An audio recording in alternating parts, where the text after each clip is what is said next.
All right, this is the Evan Ginzburg Show at VillageConnectionRadio.com. Stephen Miller, our engineer at the helm. And sorry, I ended your opening early again. That's I right, just you caught me by surprise. It's okay, no problem. 2 weeks in a row, I think. No problem. And Steve's a big wrestling buff, so... I am. I have gotten into it over the last few years. I got out of it for about 20 years. And you were none the worse for it. No, you know what? I look back at some of that Attitude Era stuff, and it actually is insulting to the intelligence, some of it, where it's like, you're not really a gang. You're just a bunch of middle-aged white guys. Like, yes. You know, like I didn't buy it, like the whole NWO thing. Although I did love middle-aged Terry Funk back then. Yeah, but middle-aged Terry Funk looked like he could beat your ass. That's the whole thing. Right. Because watching Hulk Hogan play fake guitar on the belt was like, it was too much for me. I got to be honest. I couldn't take it. And the whole DX thing, I thought was kind of funny initially. And then it just grew tired on me. I was like, particularly when you realize they're putting over the owner's son-in-law. Well, that's the whole thing. That I got to tell you, that's what gets me about the WWE now. Is there's certain things when it's like with the constant with Shane and Stephanie McMahon, and it's like, really, are you that? I mean, are you that narcissistic that you need? It's nepotism at its worst. But before we continue, let's introduce our guest and co-host. Brother Greatness returning to the show with his belt. Yep, a title that I was really hoping I'd have the opportunity to compete for and win a large tournament for the Bronx Wrestling Federation. There you go. And our friend Bronco runs the Bronx Wrestling Federation, and we were saying in the green room that he looks like a wrestler. When he walks down the street, you go, that guy's a wrestler. Yeah, he's a monster of him. He's not very tall. He's just a wide, strong, big built. And for those who could picture it, he reminds you of Bluto on the old Popeye cartoons. That's what this guy's built like short and like ripped. Yep. Yeah. Loud, excited Dominican man. Just very about his business. Yeah, Bronco's a very nice guy. And I like the atmosphere there. It reminds me a little of Gleason's. It really feels like a wrestling gym. Yeah, definitely. That a bunch of old school equipment. If you ever come in there on a random day, you see the ring all the way in the back, and then just a bunch of just Spanish dudes that are all like curling millions of pounds. Everyone's a monster. It's a great place. There you go. And so speaking of that, wrestling's changed over the years, and I think Rey Mysterio is one of the guys who, and Eddie Guerrero and guys like that, who all of a sudden it wasn't the huge monstrous guys. When Steve and I were kids, we would have the super heavyweights coming in to wrestle Pedro, then Bruno, then Backlund, eventually Hogan. You know, and it was always these super heavyweights, guys like Nikolai and the Iron Sheik, and they were big guys, and they were frightening guys. It was like, all right, now I'm scared. I couldn't do this. It was like superheroes and supervillains. Yeah, basically, and the line was never particularly blurred, which was even better. Like I love, Evan, from our conversations. My favorite of all time was superstar Billy Graham. I love Graham, and there was never anyone more intimidating looking than Billy Graham. And he was just great. And Graham was one of the earliest quote-unquote cool heels where it was okay to cheer for him. Yeah. Later Randy Savage, but this was very unusual. In those days, it was heel and face and very little in between. Right. I think I was the only kid. Like I remember saying to my dad, who would watch on Saturday mornings with me, and I'd be like, why is everyone cheering for Bruno Sammartino? He's boring. Superstar Billy Graham's the best. Like, he bores me. He's like the nice guy. It's like, oh. Well, Bruno had this natural charisma. Yeah, Bruno definitely would walk down the aisle in a pair of tights, and the building would vibrate. He just had natural charisma. And plus, it was a very different mentality back then. It was a blue-collar, Pedro was for the Hispanic fans, and Bobo Brazil was for the African American fans, and Ivan Putski was for the Polish fans, and Bruno was for the Irish Italian fans. Yeah, the Irish, the Italians. Yeah, they were Bruno people. Yeah, it was Pretty much. Irish Pat Barrett. It was a different world back then. That was my different. favorite tag team. Irish Pat and Dominic DeNucci was my favorite of all time. Yeah, they were great. Pat Barrett was not a big guy, but he was very looked like fiery. He could beat you up though. Oh yeah. You're not gonna just mess with them all willy nilly. Yeah. So getting back to my original point, Yeah. over the years it kind of shifted with Rey Mysterio and Eddie Guerrero and guys like Chris Jericho's not a huge guy. By any stretch of the imagination. And all of a sudden it was like it was okay not to be a monster, and you could be the main event guy, you could be the champion, you could be the number one guy in the promotion. And I think it's great for guys who are not 6'6", 250 pounds, because you have that shot now. Yeah, you definitely have that opportunity, and wrestling's changed so much, as you already stated. I mean, look at when you have Mustafa and like Daniel in a ring together. You're like, excuse me, what's happening over here? Well, D-Bry is maybe 5'10", and I'm pretty sure that's the work height. Like, he's a very small guy, and you have 205 Live, and your WWE champion is about 215 pounds, 220 maybe. Like, you see that kind of shift, and it's so, I think when they're looking for larger than life now, it's less about the size as opposed to the athleticism that's within the ring now. Oh, yeah. I feel like that's the switch. And the charisma. Yeah, and the charisma, definitely. Because there's guys who could do every move in the book who have no charisma. No charisma, and it's just kind of like, what do you do with that? Great, you've done a flip. Now, the same thing that I believe Undertaker just did that whole interview, which was amazing. The first time we seen him out of character, just speaking for like 35 minutes. I didn't see it. It was. I will send it to you. It was really incredible. But he was just talking about, you go out there, you do a flip. Now, what are you doing? You gonna do 2 flips now? 3 flips? Like, how it's long kind of like like in the ECW days. Exactly. I was more appreciative of Eddie Guerrero and Dean Malenko going an hour than the Dudleys going through the 7th flaming table. Because it's like, no, really. I mean, it's like, how many tables? It's like the law of diminishing values. How many tables can you go through? How many times could they put the tables on fire? Yeah. After a while, it's like, okay, you get desensitized. It's like violence in movies. You've seen it all. How many more buildings do you need to see blown up? Yeah. Particularly after 9/11. Yeah. After 9/11, it was a little, You got to keep the phone off. Yeah, it carries. Yeah. So but no, I'm reprimanding my next guest. Anyway, yeah, definitely. But everyone has their different flavor of ice cream, so it's what it is. But I definitely feel like the longest lasting impression you create in any industry is what story did you tell that connected with an individual, and why would that individual want to see that story continue, and how much can you get connected to those characters? And that's true for any style of entertainment. Professional wrestling doesn't change because it's also a sport. Like, at the end of the day, the entertainment value is what's necessary. In a regular sport, you're going to see all the vignettes for this is what LeBron's doing and this is what's happening, and you want to create that connection. You need a balance. Yeah. There are very few perfect packages. Absolutely. I've seen Daniel Bryan back in the day, Bryan Danielson, wrestling Nigel McGuinness for Ring of Honor, and to me, that's the Ricky Steamboat and Ric Flair, or Dory Funk and Jack Briscoe of the previous decade. That's wrestling elevated to art. Plus, they both had great gimmicks, great charisma, etc., so on. There's other guys who it's all gimmick, and you go, why is she dancing in the middle of a match that's supposed to be a championship match? And why should I take this seriously? Why should I even care? The first thing with any movie, any boxing match, any wrestling match is you have to care. Yep. You have to have some emotional investment. Otherwise, it's just moves. So certain wrestlers, they capture you, and others, it's like, okay, she's pretty. He has a 6-pack of abs. He could do every move in the book, but I just don't care. Yeah. So that loses me. Yeah, absolutely. And I tell a lot of guys, because with BWF, you get so many individuals just in the area. They're like, wow, there's wrestling here. I want to learn how to wrestle. They come in, Bronco gives a lot of opportunities for people to get trained and learn how to wrestle. I spend a lot of time with younger guys not knowing if they're going to be here this time in a month. take your first bump. It's like, oh, where'd Ryan go? Oh, he quit. I'm so surprised. Yeah. I've talked to all these guys. They're like, yo, I need you to teach me how to do a pile driver from the top. That's gonna be my big finish. It's gonna be my move. I'm like, all right, come on. We gotta get through wrist locks first. Let's get through wrestling, and more importantly, the moves don't matter that much.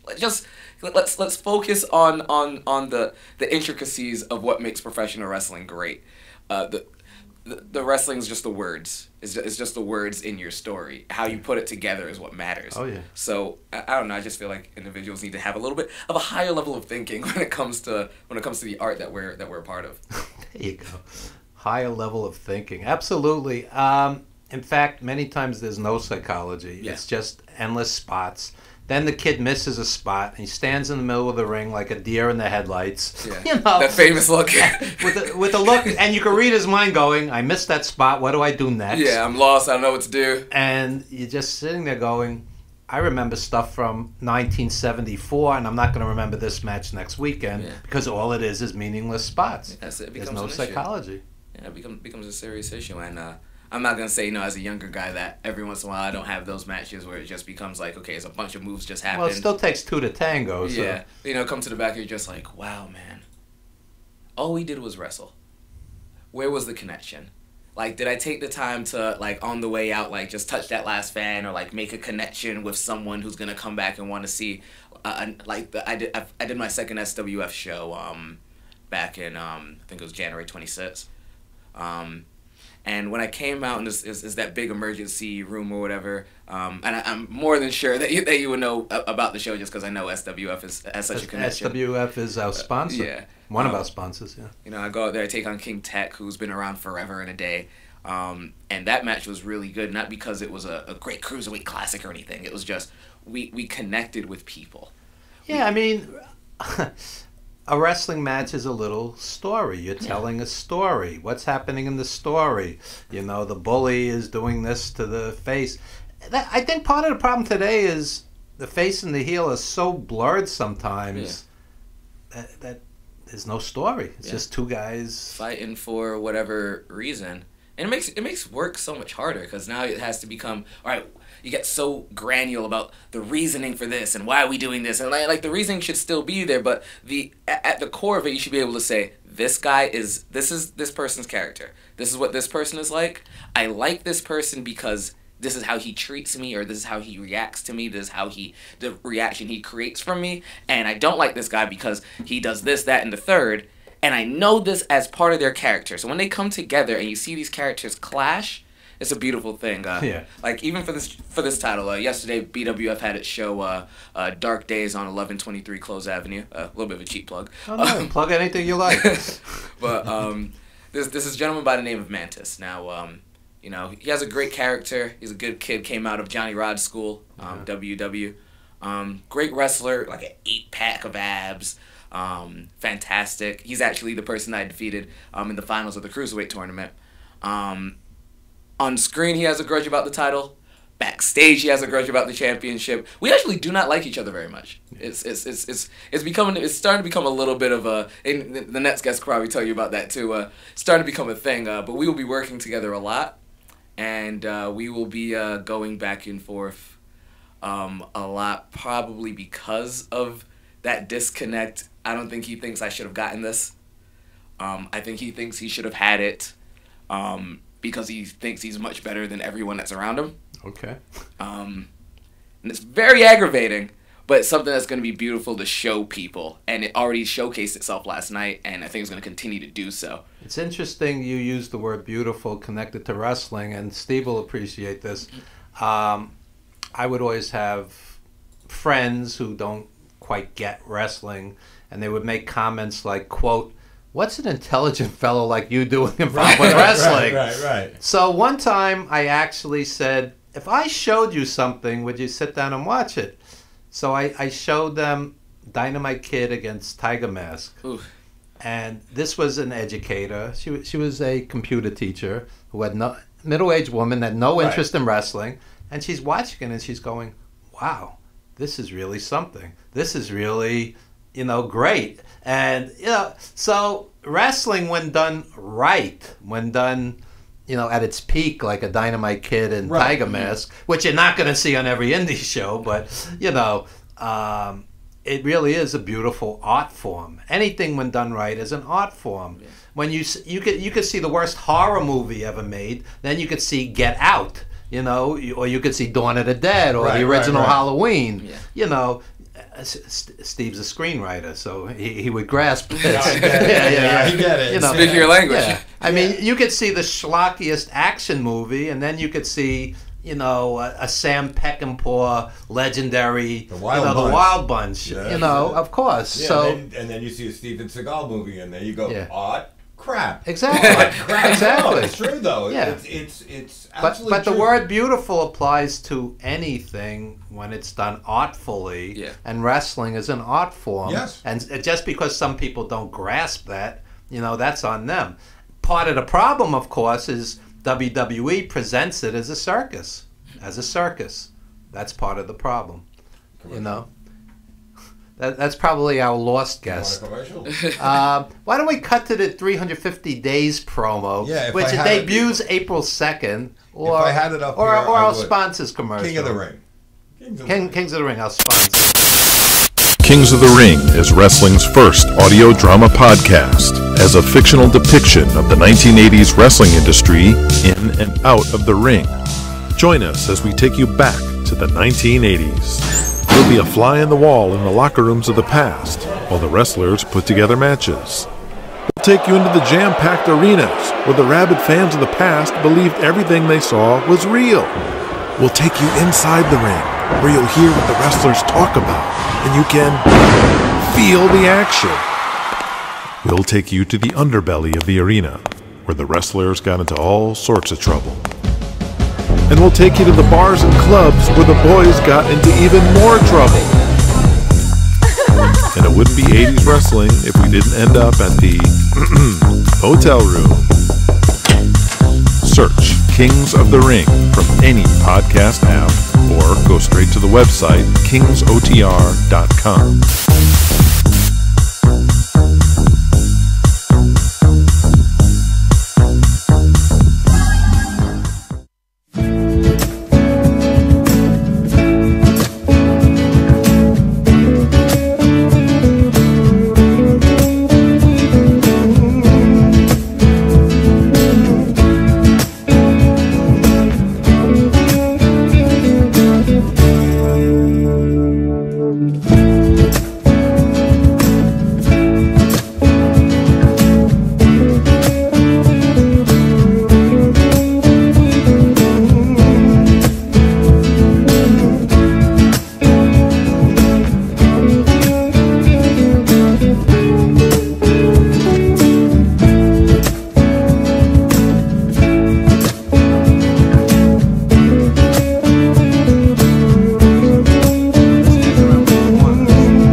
Back with the Evan Ginzburg Show at VillageConnectionRadio.com.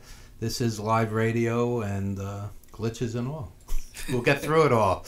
And we're back with Brother Greatness. Brother Greatness. All right. So we were talking about size and weight and even muscularity are not the issues that it used to be. Nope. Although Vince seems a little obsessed with six-packs of abs and all of this. What's up with that? Why does everybody have to look cookie cutter to the point where if you're a Cassius Ono and you're a little overweight, you kind of get demoted? Yeah, What's that about? I guess I'll play devil's advocate to a degree.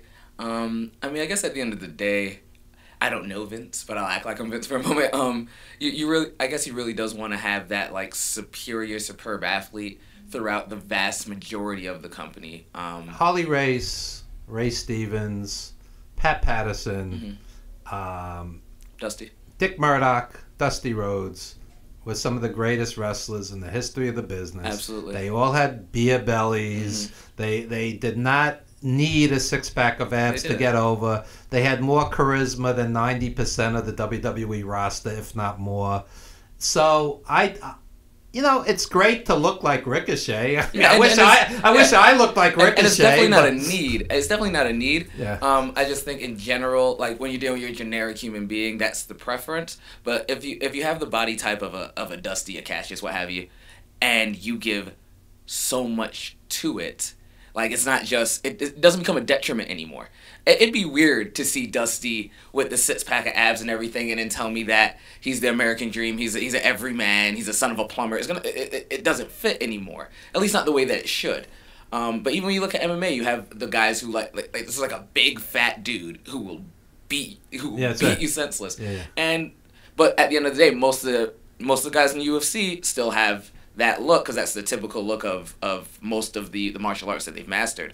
But then you still get the big bear belly man, your big just thick Russian, the Russian bear kind of look. And there's definitely nothing wrong with it. I think it's just a matter of most of the people, at least in Vince's mind, I think he thinks this is the pro wrestler look. It just seems to me that Kevin Owens was the exception to the rule simply because he was so great. He was so amazing. And such a great talker and so charismatic. What is he missing? But I think otherwise, he had a gut. And 9 out of 10 times, he wouldn't have gotten that push. Yeah. He was just so extraordinary that Vince looked beyond that. Yeah. But I think that's going to stop. I mean, Cassius Ohno is a great wrestler. It's amazing. But he's never going to make it. He's never going to make it in WWE. He'll get a payday, but we might get lucky. We got lucky with Kevin thus far. The only reason he hasn't been on our screen for a while is because both of his knees said goodbye for a little bit, but.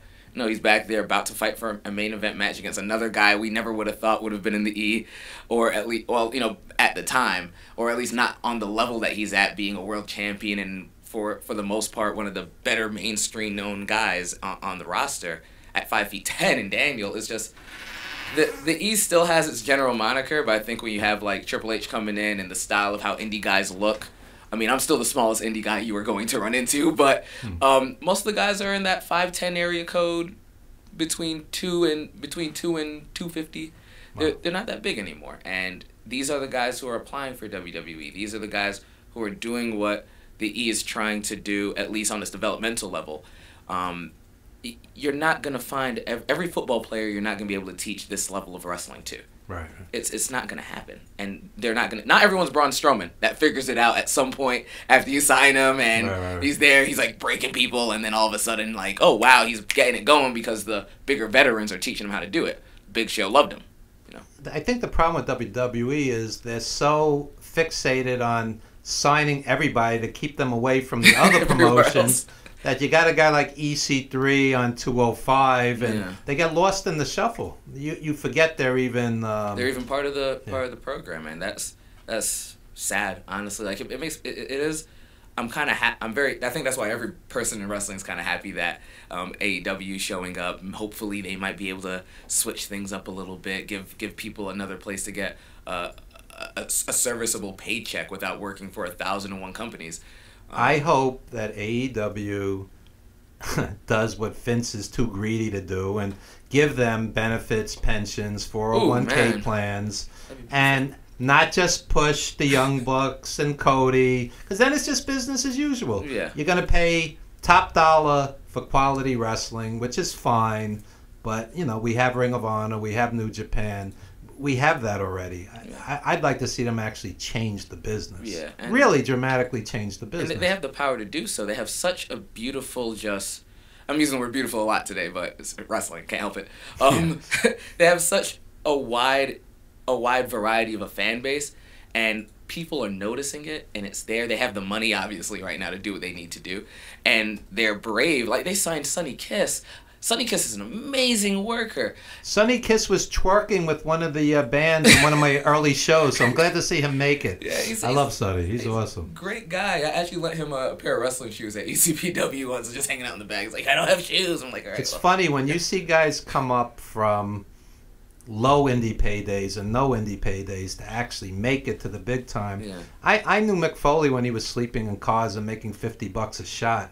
You know, so you really take pride. I knew guys like Homicide and guys like that when they were kids at the Doghouse 20 years ago, 25 years ago. No, really. And you actually take pride in like local guys made good. Yeah. You know. I think the greatest moment for a lot of, because my original house would be the Ludus with Joel Massimo.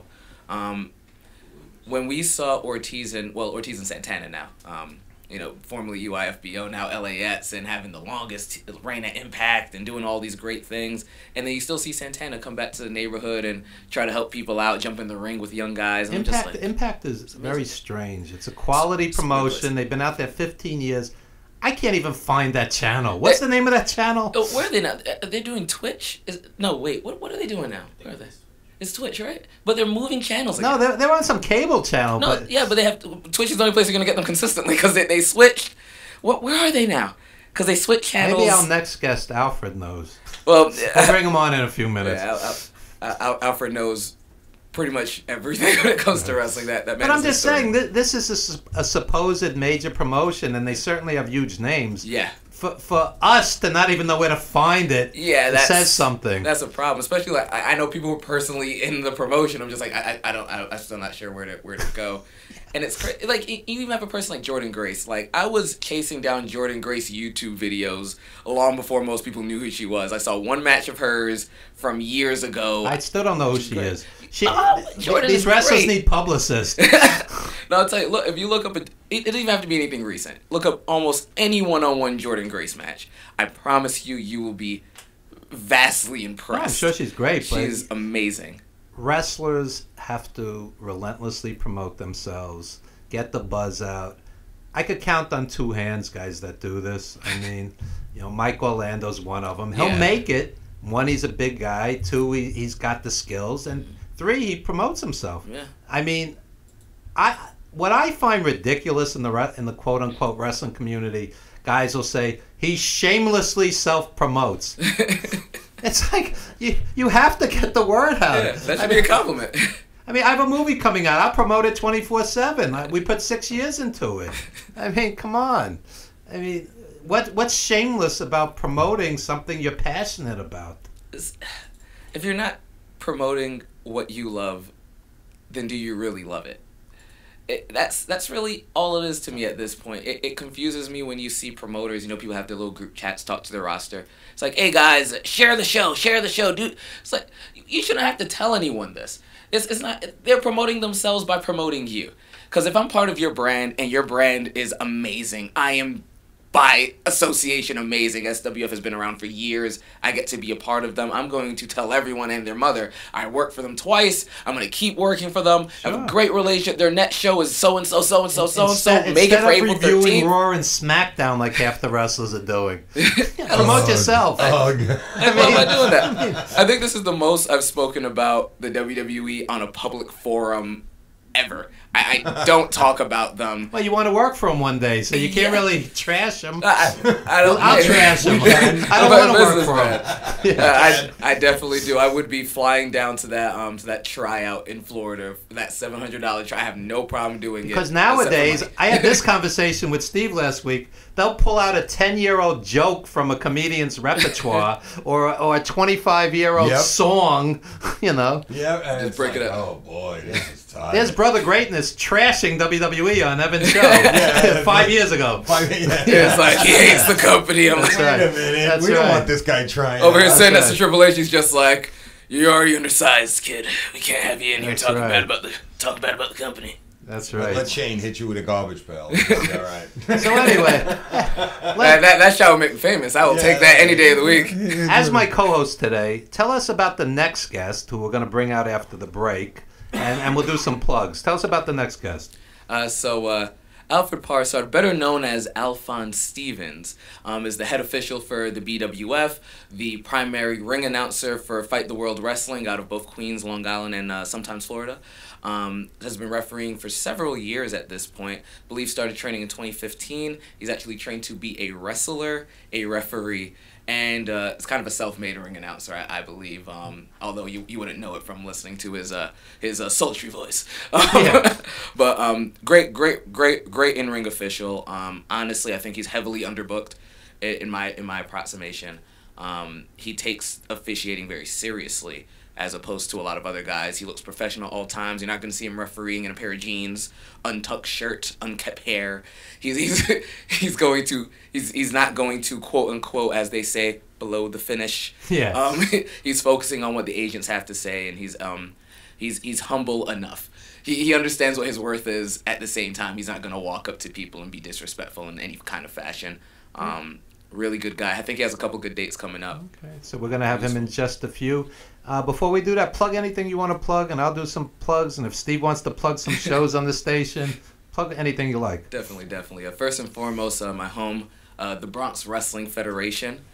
We recently had Dark Days yesterday. Make sure you check that out on Richard Ruiz Productions. Richard does some great work. Oh my goodness. I don't understand how anyone that's in the New York, even just the general New York metro area and beyond, how do you not call this man? Guys like him are one of the unsung heroes of pro wrestling. Because it's not like he's getting rich doing this. No, he loves doing it. And he works so hard.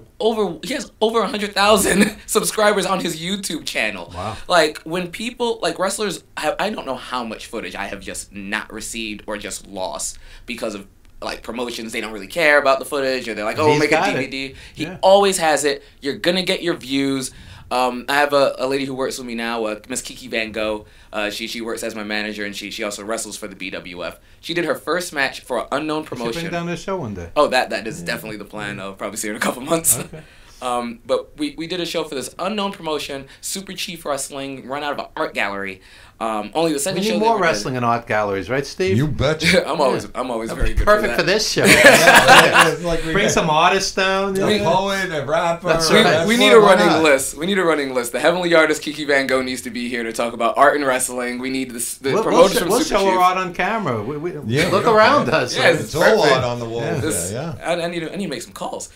we have artists come. I know this is an art program. For those who don't know, this is an arts program, but we love the art of professional wrestling. Yeah. My radio mentor, Fred Giabold from WBAI-FM, he said wrestling is the proletarian performance art. Theater for the people. Good versus bad.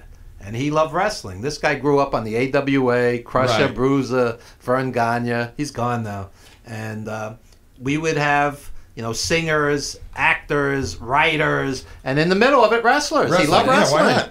And that's how I learned to do radio. Right. I mean, right. Well, that's part and parcel of this station as well. I mean, when you put us on, you have literally no idea what you're gonna. No, it's an interesting dichotomy because you got like my show, which the in crowd we have pretty much a very famous actress from the '80s who talks about anything. Yeah. She just goes and talks about anything. Then you'll have Monty and the Pharaoh, who all wrestling, all mostly wrestling. Yeah. Then you have the two plumbers who are so far right, and then you'll have someone who's so far left, and it's just it's nice to throw a mixed bag up in the air. Also, it's an eclectic mix, you said. Yeah, well, Evan's show is literally the most eclectic mix you'll find anywhere. Last week we had wrestlers, rappers, poets, right? Yeah, wrestlers, rappers, poets, writers. Who cares? Why not? Yeah. Whatever you need. As long as people are interesting and have something to say.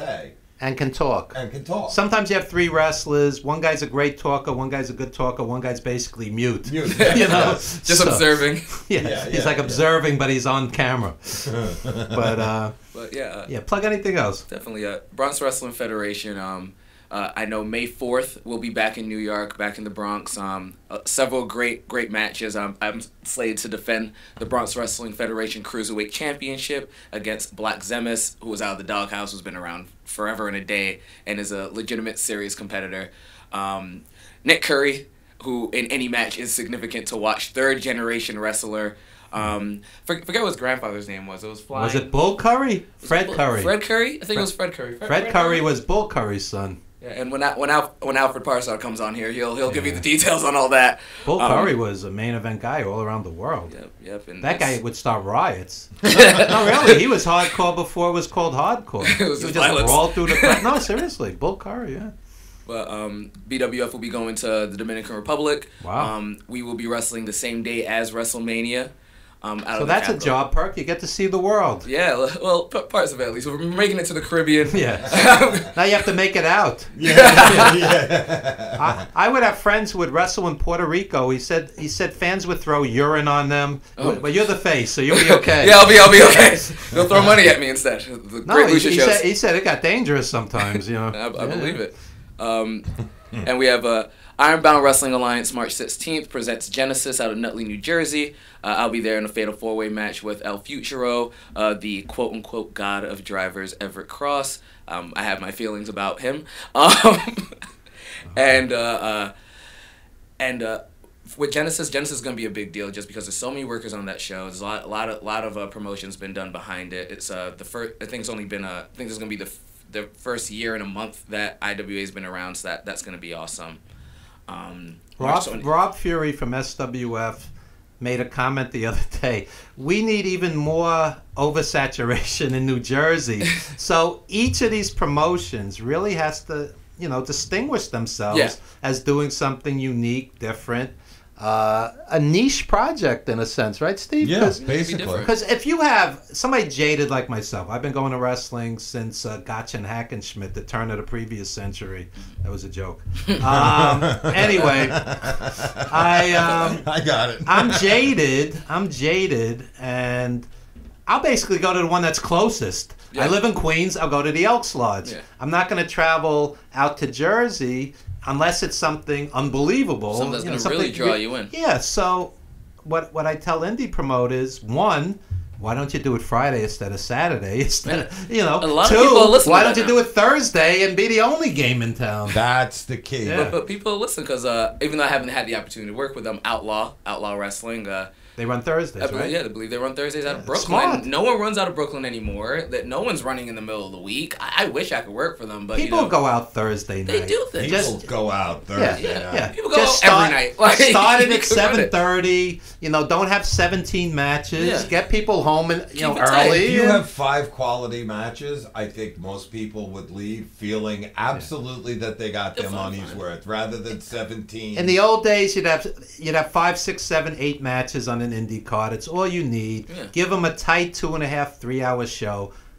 4.5 hours, 5 hours is overkill anyway. Yeah, it's numbing by the end. The minute you hit that 2 hour mark, people are just ready to sleep. All the wrestlers want to go home. The older guys already packed their bag. They're like, I've had enough of this. Yeah, Well, even at home, the WWE pay-per-views are exhausting. I cut those up. I never make it. Then you have the pre-shows now. Well, the pre-shows I don't even pre-show. bother, you should watch the pre-shows because those cruiserweight matches. But Buddy has been putting down some really great work. Yeah. Like really great, just in-ring athletic performances. He has a chip on his shoulder. That guy's great. Yeah, but by the 6.5 hour mark, I've checked out. When it's like, come on already, get to the main event. I cut it up. I'll watch it like the pay-per-view happened on the Sunday. I'm like, all right, whatever the problem happens. with that is you get the spoilers. You spoil the entire. Well, that's the one thing you don't do on Facebook. I never give spoilers. Evan will give the match a rating. Yeah, but he will not give the result. Yeah, he'll be like, it was a great match. These two did their thing. Boom. Yeah. It's like, all right. Because people have lives. They can't always watch it live. Yeah. I miss every Raw because my regular training day is Monday. So I'm usually in the ring while Raw's on. I come out, I go on Facebook to share whatever. I don't even have USA Network anymore. That's how little I care about watching Raw. I don't have USA. I have to visit people's houses actually. Really. Raw. I watch the WWE pay-per-views. That's basic. Yeah, and NXT takeovers are great. Yeah. I think that's the best thing going. Yeah, definitely. NXT takeover is great. 205. I don't know what it is about 205. It just doesn't draw me in. I don't know why. It just doesn't. Some of the guys are great wrestlers, lacking charisma. Plus, you need more TV time, and every match can't be 6 minutes. I mean, say what you want about Enzo, but when they said Enzo's crazy behind was on 205, I was like, oh, what are they gonna do with this guy? Let me see what happened to him. I'll tell you a crazy story. I was at the Barclays for boxing last month, and Enzo was in the bathroom. Seriously, he must live in New York because there he was. Just hanging out, just like, hey. No, he was going to the bathroom like anybody else. He does his little dance. But he was like dressed like all flashy, and a lot of people recognized him, even though it was a boxing crowd. That's him as a person. He's just a flashy guy. That's probably how he got the job. Anyway, let me get a few plugs out of the way because we have 2 guests to bring on. Definitely. CPW, We Don't Play Fight, Wrestling Meets Theater. That's in Chicago next Saturday night. That's CPW's We Don't Play Fight. So this is interesting. They have a scripted first half, and the second half they have 5 wrestling matches. Wow. It's a drama about wrestling, and then they actually have a wrestling card. That's pretty good. Jason Calabrese. And I'm bringing it with him to New York in the fall. Really? Yeah. So this is in Chicago next Saturday, March 9th. I need to. So if you guys want to break into acting, get your reels ready. No, seriously, because it's gotten really good reviews. He took it to Florida, now it's in Chicago, and he's bringing it to New York in the fall. All right, well, my name once again is Brother Greatness. There you go. Definitely find me on Facebook. And 350 Days, yours truly, the associate producer. Finally available April 2nd. iTunes and Blu-ray, DVD, etc. So That's going on. to be awesome. I love that film. Thank you. I love that film. That is so well done, and I don't mean to cut you off, but I have to on this one. 6 years we put into it. You guys, and you could tell that there was so much heart and hard work and interest put in that there is literally the best review I could give to a film, especially a documentary. And you're a screenwriter. And I'm a screenwriter, is there's nothing half-assed about it. And that is, for me, the ultimate that I could say is that there's literally, it's all, you guys put everything into it. Well, I'll tell you what happened, and not everybody knows this. The editor, Michael Burlingame, is not a wrestling person. Right. And I convinced them to use him. He worked with Paul McCartney, Sting, Mariah Carey, right, etc. So on. He knew nothing about wrestling. I said, this guy is a pro, and he will pick out the most heartfelt, powerful, moving. He doesn't know this guy's a main event guy, this guy's a legend, this guy's a jobber. He's going to make the best movie. Yeah. And when the smoke cleared, it was fantastic. You need that sometimes. Fantastic. Just like a paradigm shift. I can't wait to see it again. That's the whole thing. Is I just can't wait to see it again, and hopefully it's nothing I missed. I want to just look at it. It's just great. Appreciate it. So April 2nd, you could pre-order it on iTunes, DVD, Blu-ray. Go to Amazon, whatever. We appreciate your support. There's a new trailer on YouTube. Go to our 350 Days the Movie Facebook page. Also check out our sponsors: Kings of the Ring podcast. Wrestling drama, radio drama, like your grandparents would watch in the 30s, 40s, and I guess by the 50s it was over, right? Radio drama was over. Radio drama. Yes. But that's unique.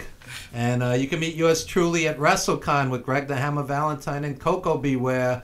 That's April 5th and 6th. WrestleCon will be out there promoting 350 Days, and they'll be signing autographs. And you could pre-order 8x10s and photo ops at rivalchampionshipwrestling.com. Check out prowrestlingstories.com. I regularly write for them. Some great history at prowrestlingstories.com. And I think that pretty much covers it. So in just a few, we're going to bring out Alfred, and later in the show, Super Nitro. So Can I promote one thing? Plug anything you like. This week on Amazon, my third novel is called Distant Innocence. It is free on Amazon. However, I don't get a penny, but Amazon pays the full price, which was $7.99, to the ALS Foundation. Wow. So it's all for charity all week. I don't get a dime. Amazon doesn't get a dime, and you don't have to pay. Wow. So it's just a straight charity thing. And that's great. And what's it about?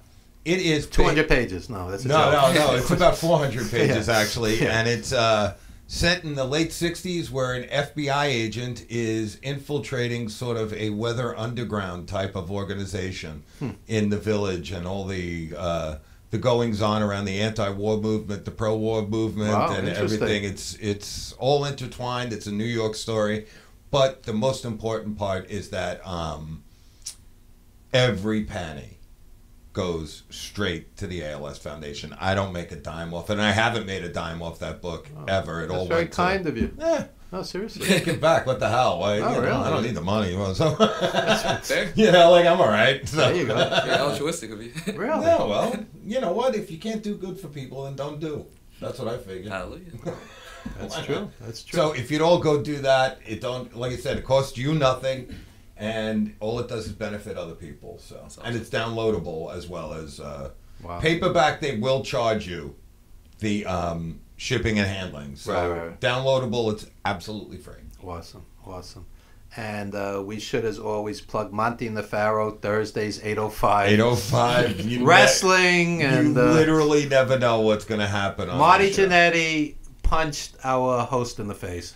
Yeah, and Really? and then Live on radio. Yeah, live on the air, and then the other host kind of tried to choke Marty out on the floor. Okay. It was interesting. Yeah. It was interesting, but they'll have any number of guests. They have Barry Windham coming on, Coco Beware, Lanny Poffo, Billy Jack Haynes, Two Coat Scorpio. Stan the Lariat Hansen. Stan Hansen's going to be sitting here. Being here. And I'm going to be at WrestleCon. I can't be here. And already we've had, or they've had, I shouldn't say we, they've had Marty Jannetty, Shane Douglas, Larry Zabisco, Greg Valentine, Bob Orton, Greg Valentine, Lanny Poffo, New Jack. Just this place has been filled with wrestlers. Yeah. So that's Monty and the Pharaoh, Thursdays, 8:05. 8:05. Right here, villageconnectionradio.com. And those guys are colorful in their own right. Yeah, they don't need guests to be colorful. They don't. Yeah. Seriously. You'd appreciate, you use the word beautiful attached to wrestling. Yeah. Jimmy Farrow will actually start getting teary-eyed and practically crying, talking about Bob Backlund in 1982. Yeah, no, you know? And then, but they are funny when they had Marty Jannetty here, and it's a very serious interview. A fight happens, there's a break, they come back very seriously, and then they do on screen Hit It or Quit It with Marty Jannetty. With the pictures of the female wrestlers. I need the playback of this. So Jannetty's about to go into how these wrestlers were not paid particularly well back in the day, and he's about to give numbers. So Mike Monty starts going back to, would you hit it or quit it with this hot lady wrestler? And I'm like, you missed it. You missed. Get the numbers. Get the numbers. We need this information. I've sat with legendary wrestlers, and they've told me their residuals. They've told me their payoffs, and you would cringe at some of it. Believe me. Well, you look at it too. I mean, and you mentioned it. I mean, Kamala. Let me start with Kamala. Yeah. He told me he wrestled Hulk Hogan in a sold-out arena, 15,000 people. He got $800. Yeah. How disgraceful. Yeah. How disgraceful. It's literally the worst. And you see the older guys like Billy Graham who are suffering health-wise, and they get no help. They get no, and it's not even like trust me, I think Vince McMahon could buckle up $17,000 for Billy Graham's hip surgery. I think he could. It wouldn't make a dent in his tip money. Dent. It wouldn't make a dent. That's like 17 cents for us. Yeah, it wouldn't make a dent in his dry cleaning bill, and they don't do it. And these were guys like Evan said, superstar Billy Graham and Bruno Sammartino were the main event. Bruno got $250,000 back in the 70s. Yeah, that was yeah. actually a significant amount of money agreed. back then. But I'm saying a lot of the lesser names were not treated well. No. And they practically carried Dynamite Kid to the ring to lose his championship for $25, okay? And he ended up in a wheelchair. There are stories that are just disgraceful in this business. But at least they're better now than they were before. A lot of guys who weren't even main eventers will come back to our level and be like, "Man, I need to go. I wish I was still there, man. I'll make a lot more money." You make a lot more money, but at the same time, there are 205 guys and other guys, destroying their bodies, and they're making less than a New York City school teacher. Think about it. You're on a primetime, quote unquote, hit TV show, and you're making less than a school teacher. Yeah, that's so it's not the NBA. It's not it's not the NFL. And interestingly enough, Shane and Stephanie and Triple H always show up for the big money, WrestleMania payoffs. Yeah, that's weird, huh? It's not a coincidence. It's not. There's a lot of nepotism and cronyism. And the other side of the coin is they support a lot of charities, and yes, they have a good side to them too. I don't want to demonize anybody, but speak the truth. I mean, when sometimes people get angry at me. They actually get angry at me. You know, I hate you. WWE is my religion. I go, whatever. I'm just telling the truth. You're a cup of tea, my cup of tea. You know? Can't argue religion, Evan. That's right. Don't argue politics or religion at the dinner table. Anyway, when we come back, religion. When we come back, we're going to add to the conversation. We have 2 other great guests. This is our very special all wrestling show. We don't always do this. It's an all wrestling show today with Stephen Miller at the helm. We'll be right back. Kings of the Ring is wrestling's first audio drama podcast as a fictional depiction of the 1980s wrestling industry in and out of the ring. Join us as we take you back to the 1980s. You'll be a fly in the wall in the locker rooms of the past while the wrestlers put together matches. We'll take you into the jam-packed arenas where the rabid fans of the past believed everything they saw was real. We'll take you inside the ring where you'll hear what the wrestlers talk about and you can feel the action. We'll take you to the underbelly of the arena where the wrestlers got into all sorts of trouble. And we'll take you to the bars and clubs where the boys got into even more trouble. And it wouldn't be 80s wrestling if we didn't end up at the hotel room. Search Kings of the Ring from any podcast app or go straight to the website kingsotr.com. All right, we are back with the Evan Ginzburg Show with my very special co-host, Brother Greatness. And introduce your pal. Definitely. So here to my right, we do have the self-proclaimed international refereeing sensation, head referee, head official of the Bronx Wrestling Federation, ring announcer for Fight the World Professional Wrestling. He is Alfred Parsard, better known as Alphonse Stevens. It's a pleasure to be here. I'm very happy to be here. And it's our pleasure to have you. And tell us, as a referee, do you study other referees? Are there referees that have influenced you? Oh, most definitely. One referee I watch a lot. One thing about me, I do a lot of tape study. If Tommy Young is refereeing a match, I sit down and take notes on it. So the Tommy Youngs, the Mike Chiodas, Randy Andersons, the Nick Patricks, Charles Robinson. Wow, so okay. Yeah, all those guys, I kind of take their styles, mesh them together, and that's how I get my own. When I was a kid, we had Johnny Red Shoes Dugan out of the Olympic Auditorium, and he had these bright red shoes, and he was an old, tough-looking guy, and he was probably an ex-wrestler or an ex-boxer because he had that look, and he would like fly through the air and make these dramatic, 1, 2, 3 counts. And there are very few referees whose like names I would remember. So I guess there are great referees like anybody else. Sure. Absolutely. And I find like a lot of other referees I talk to, my first question is, so who do you watch? And a lot of them can't even name, 1 or 2. And I have like this whole list of just referees. What makes a great referee? The ability to stay in the background. I feel that a referee should never like be the focus, Like a lot of young refs that I, work with on shows, they're like, "Oh, well, I didn't get in this camera shot," or "They didn't catch me," and I'm like, "They're not supposed to." Yeah, you're supposed to you're supposed to enforce the rules, but from a distance. You only get in the guy's face if he's breaking the rules, or there's a rope break, or you have to admonish somebody. But that's part of the reason why I became a referee, because when I trained at FTW. Grim Reaper actually trained me. He and Matt Stryker. Yeah, Grim Reaper's awesome, underrated doghouse guy. Definitely. He's a real veteran. He's in his 40s. He's great. And the funny thing is, I originally went to wrestling school to be a manager, and he looked at me and he was like, "Nah, kid, you're a referee." Yeah. So I was like, okay, Grim Reaper has been around for a very long time, so he knows what he's talking about. And a lot of people that I've worked shows with, other referees, they're just like, I don't know. I feel like some of their focus is wrong. But yeah, you gotta stay in the background, know when to get involved, and know when to slide back. So yeah, just you gotta. I never wanted glory. So no wins, no losses. I never wanted an entrance. No accolades. Like I basically, if you love the sport, that'll translate into you being a great referee. Awesome.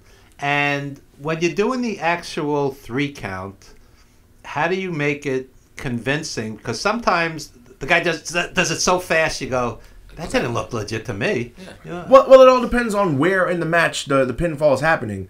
You know, obviously, if it's early in the match, like the first 2 minutes, you're just going to get like a regular... No, I'm talking the finish. How do you make it where it looks like a legitimate sport and the guy won? Oh, well, what I normally do, and this, I can only speak for myself, usually when a guy hits his finish, if it's like a high-impact move, the first thing I'll do, I'll sell the move. So facial reaction is everything. Because the crowd's not going to believe it if I don't believe it. Right. And then, obviously, the count is going to be much more exaggerated. I tend to normally cock my arm all the way back during the count, make it dramatic, make it huge. I personally find that when you make the count huge, the crowd will count along with you. So, like, just make it more dramatic at the end. The speed of the count, is it the same for the finish?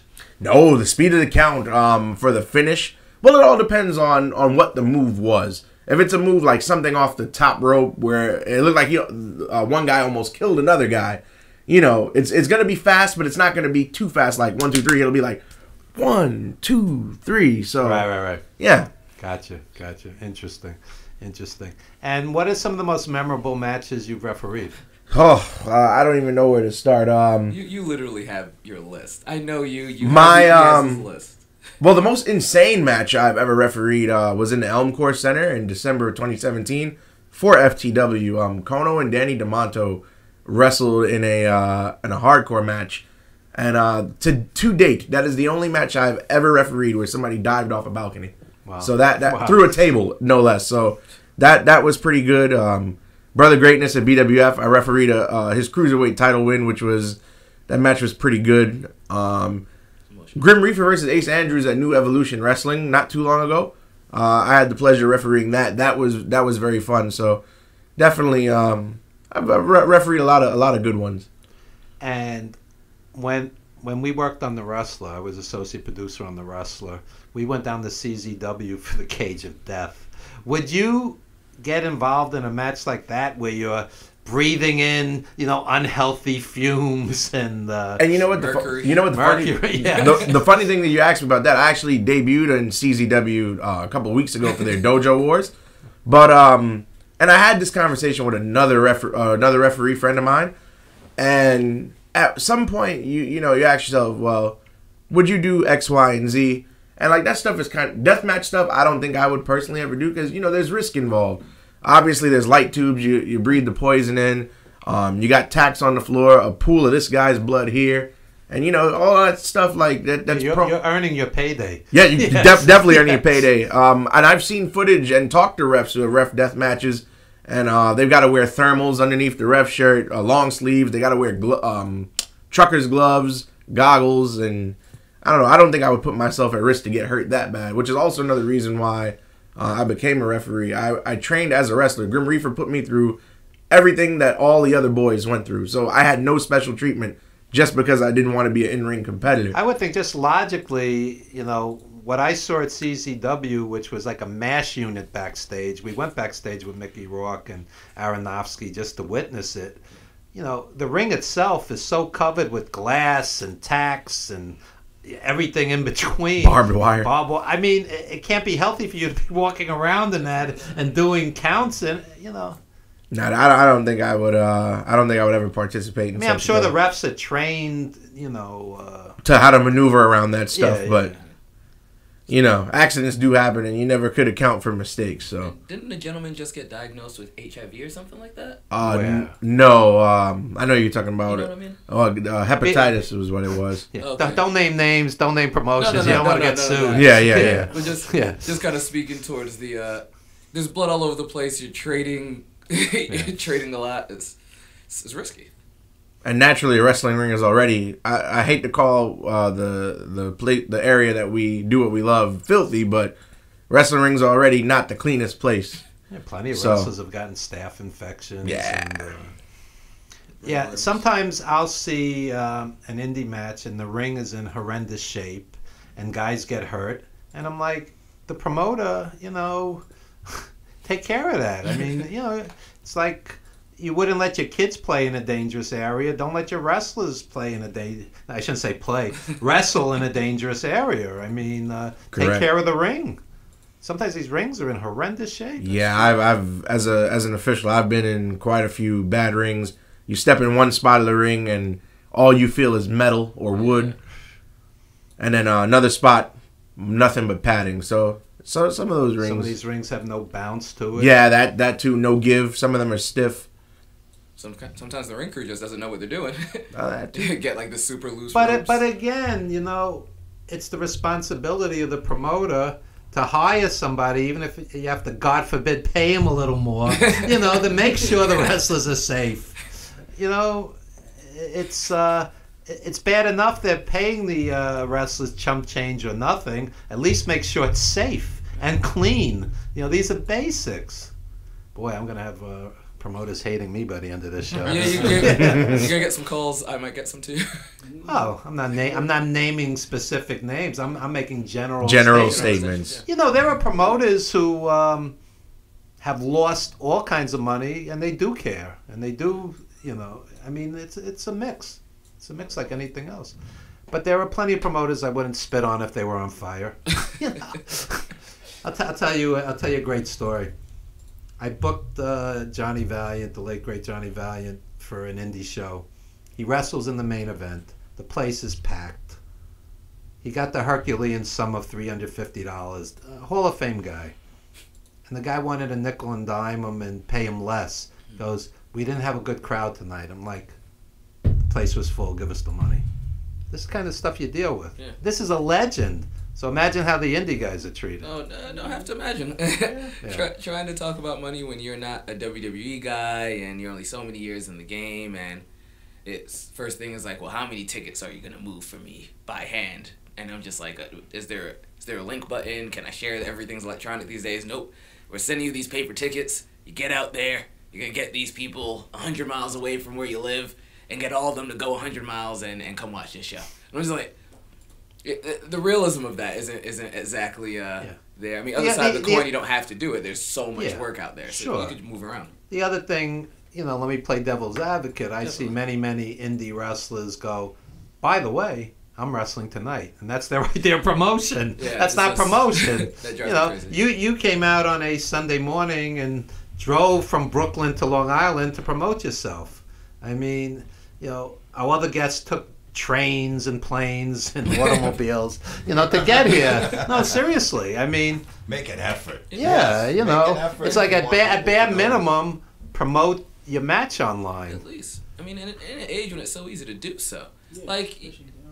You don't even always have to do the street team anymore. Like, most companies don't even do street teams, which drive me. I don't understand why you wouldn't. You have the manpower. Like, why wouldn't you just print out the flyers? And I love that SWF always does it. They always say, "Hey, listen, guys, we're doing a street team, so and so day, so and so time. It's early, so you won't lose your booking.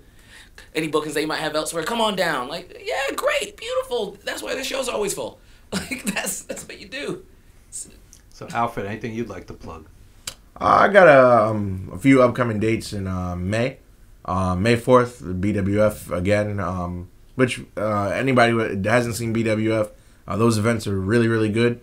So I recommend checking it out. And I've actually worked BWF shows with Simply Splendid Bobby C. I come out as part of his entourage occasionally. It's fun. Yeah, his gimmick is great. I'm a huge fan of it, and the whole team Splendid. And then May 25th, I'll be in the Elks Lodge for New Evolution Wrestling. So Robert Saint. Yeah, he's a good guy. He packed that place. Yeah. Oh yeah, I've seen that place, you know, half empty. He packed it both times. Yeah, and he's doing incredible things. That's part of the thing I love about wrestling when it's done right. It's like a grassroots movement. And just to see especially because Elks Lodge is one of those legendary venues. Just a hotbed. It's a great location for wrestling. It's a great building. And to see that place sold out, and it's a pure indie show, no former WWE names or like, you know, no TV names were on that show, and to see the place sold out, it just like brought a huge smile on my face. Okay. So here's what we're gonna do. We're gonna play musical chairs in just a few, and Brother Greatness is gonna join me at the desk, and we're gonna bring out Super Nitro and talk more wrestling. the Evan Ginzburg Show at Village Connection. And let's see if this works, Evan. I think I got it. Okay, there you go. Who knows? Oh well, live radio. Well, there we go. No problem. I'll take care of it. We'll go back to. We on break. Kings of the Ring is wrestling's first audio drama podcast as a fictional depiction of the 1980s wrestling industry in and out of the ring. Join us as we take you back to the 1980s. You'll be a fly on the wall in the locker rooms of the past while the wrestlers put together matches. We'll take you into the jam-packed arenas where the rabid fans of the past believed everything they saw was real. We'll take you inside the ring where you'll hear what the wrestlers talk about and you can feel the action.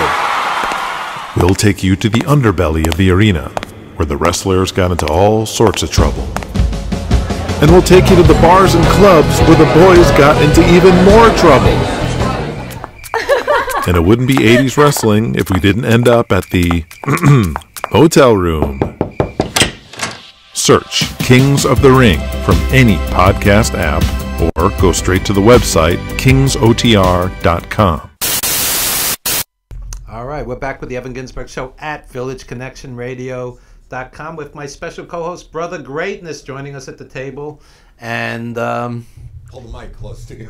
that's right. My apologies. That's how it works. That's right. That's right. And joining us, Super Nitro. And where do you live?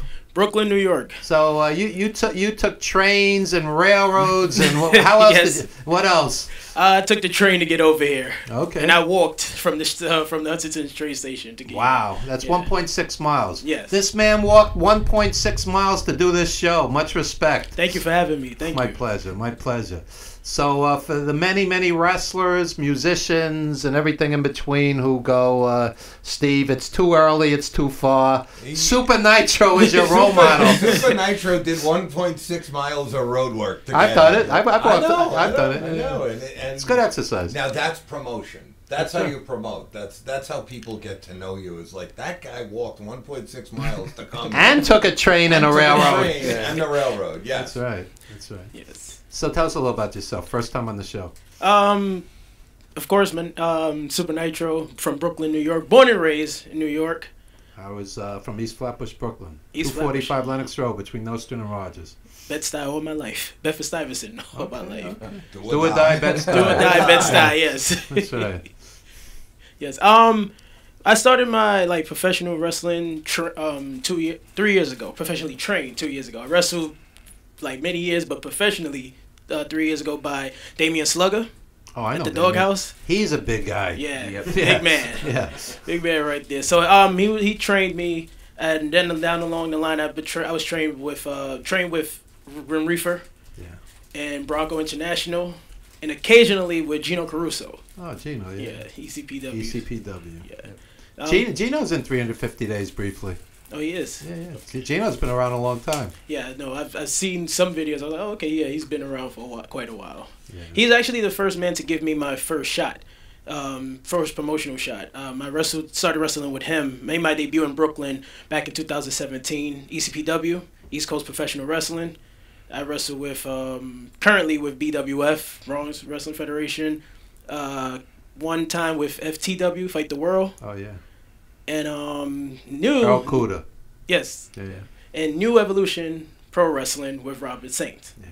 Yeah, I mean it's been I like Robert Saint. He's normal.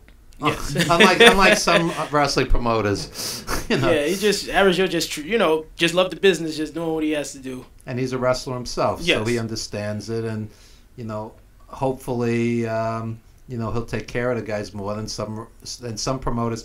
I would go to friends' houses, wrestler friends, and they would have drawers full of bounce checks from back. I mean, back in the day when they gave checks. Yeah. Oh, wow. I mean, drawers full, and they would laugh. They would be just throwing them in the air. Yeah. Wow. Seriously. Wow. Making it rain in the worst possible way. Yeah, that's the worst kind of making it rain. Bounce checks. Making it bounce. Steve will appreciate this. I had a $750 check bounced in the wrestling business on me one time. Oh, that's fantastic. Wow. The best I've That's ever had in not the good. entertainment business was 15,800. Well, that's a serious check to On a bounce. royalty check that was owed me, and I was like, this is actually a felony. I mean, Yeah.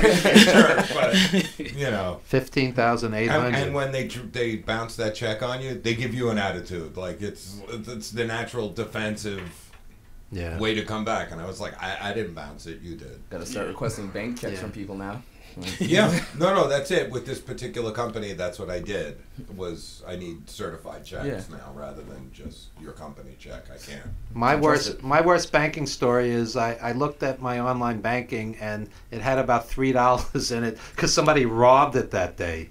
Really? Identity theft. So then the bank goes, "Don't worry, sir. You'll get your money back in a few days, and we'll protect it with this password." Blah blah blah. 3 months later, they robbed it again, and I called up the bank, and the woman says, "Sir, we just have to admit to you, we can't protect your money." Well, you got lucky. You found a good financial person. I got hit by the best thief ever.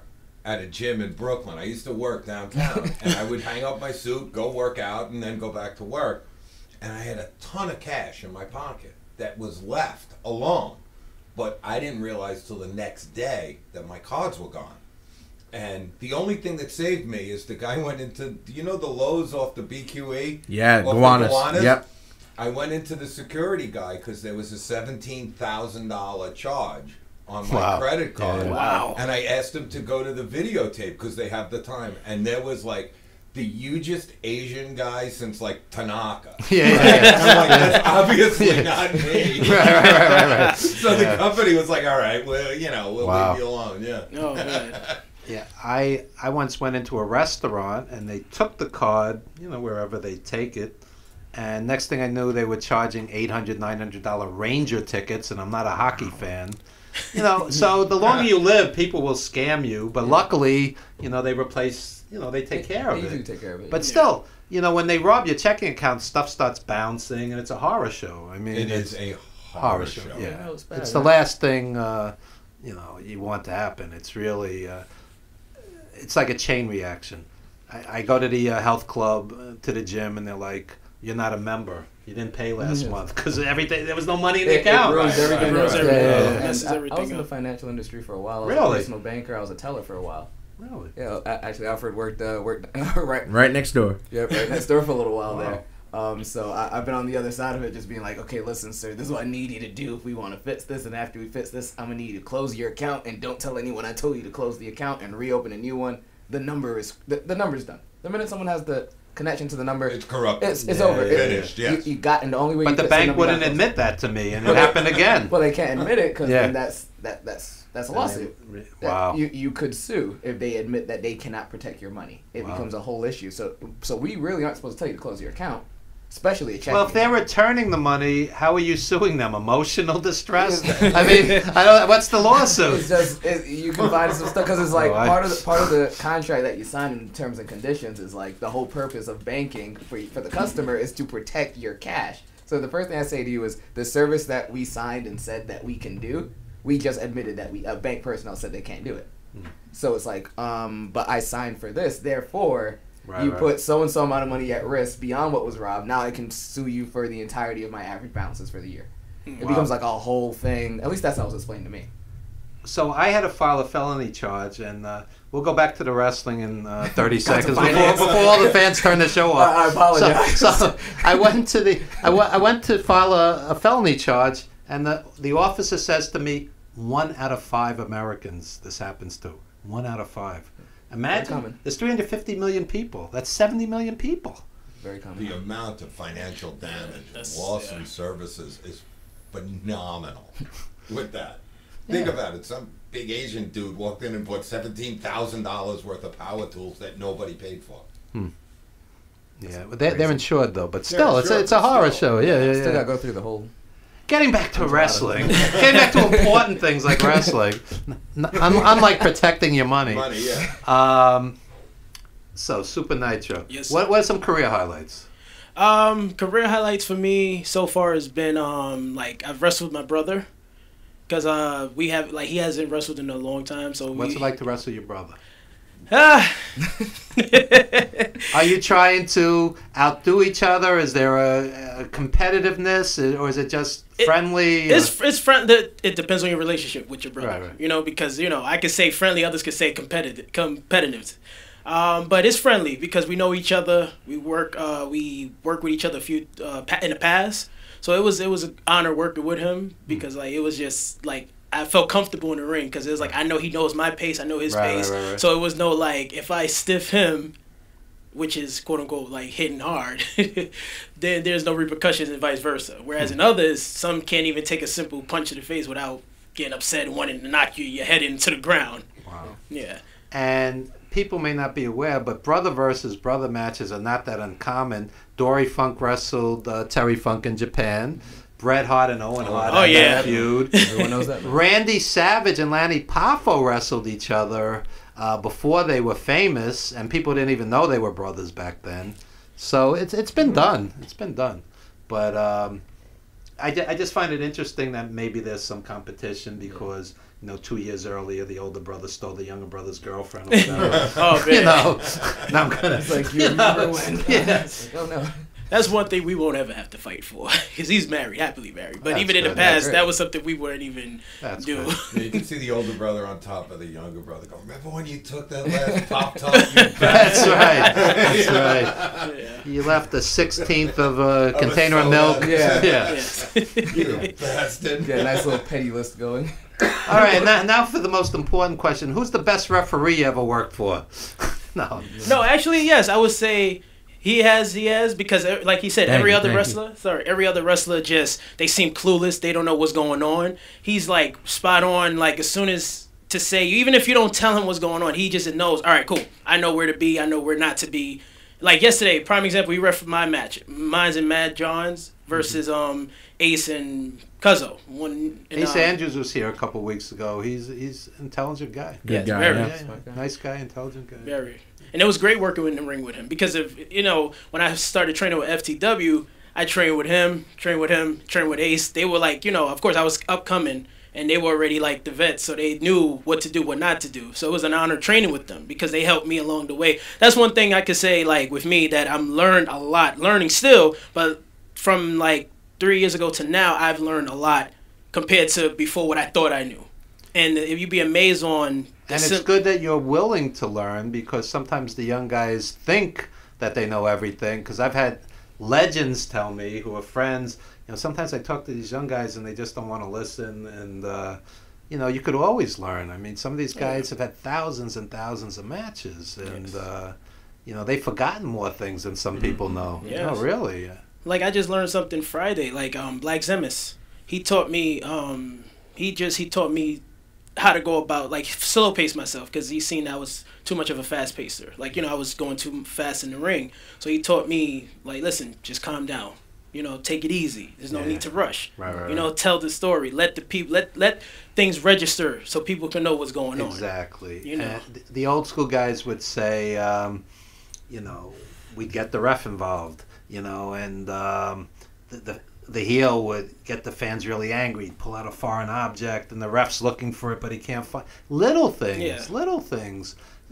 Sometimes the 17 spots in a row are overkill. Very much so, and that's the thing. Nowadays, that's what like the legends. That's what pissed them off because it's like everything is a spot fest. If you listen to the legends or even veterans, they think it's like, man, these guys just want to spot. It's like, all right, cool, you did a DDT. All right, let me get to the top. Let me give you an elbow drop. All right, after the elbow drop, I give you a drop kick. All right, after the drop kick, I give you a clothesline. It's like, when can I sell one?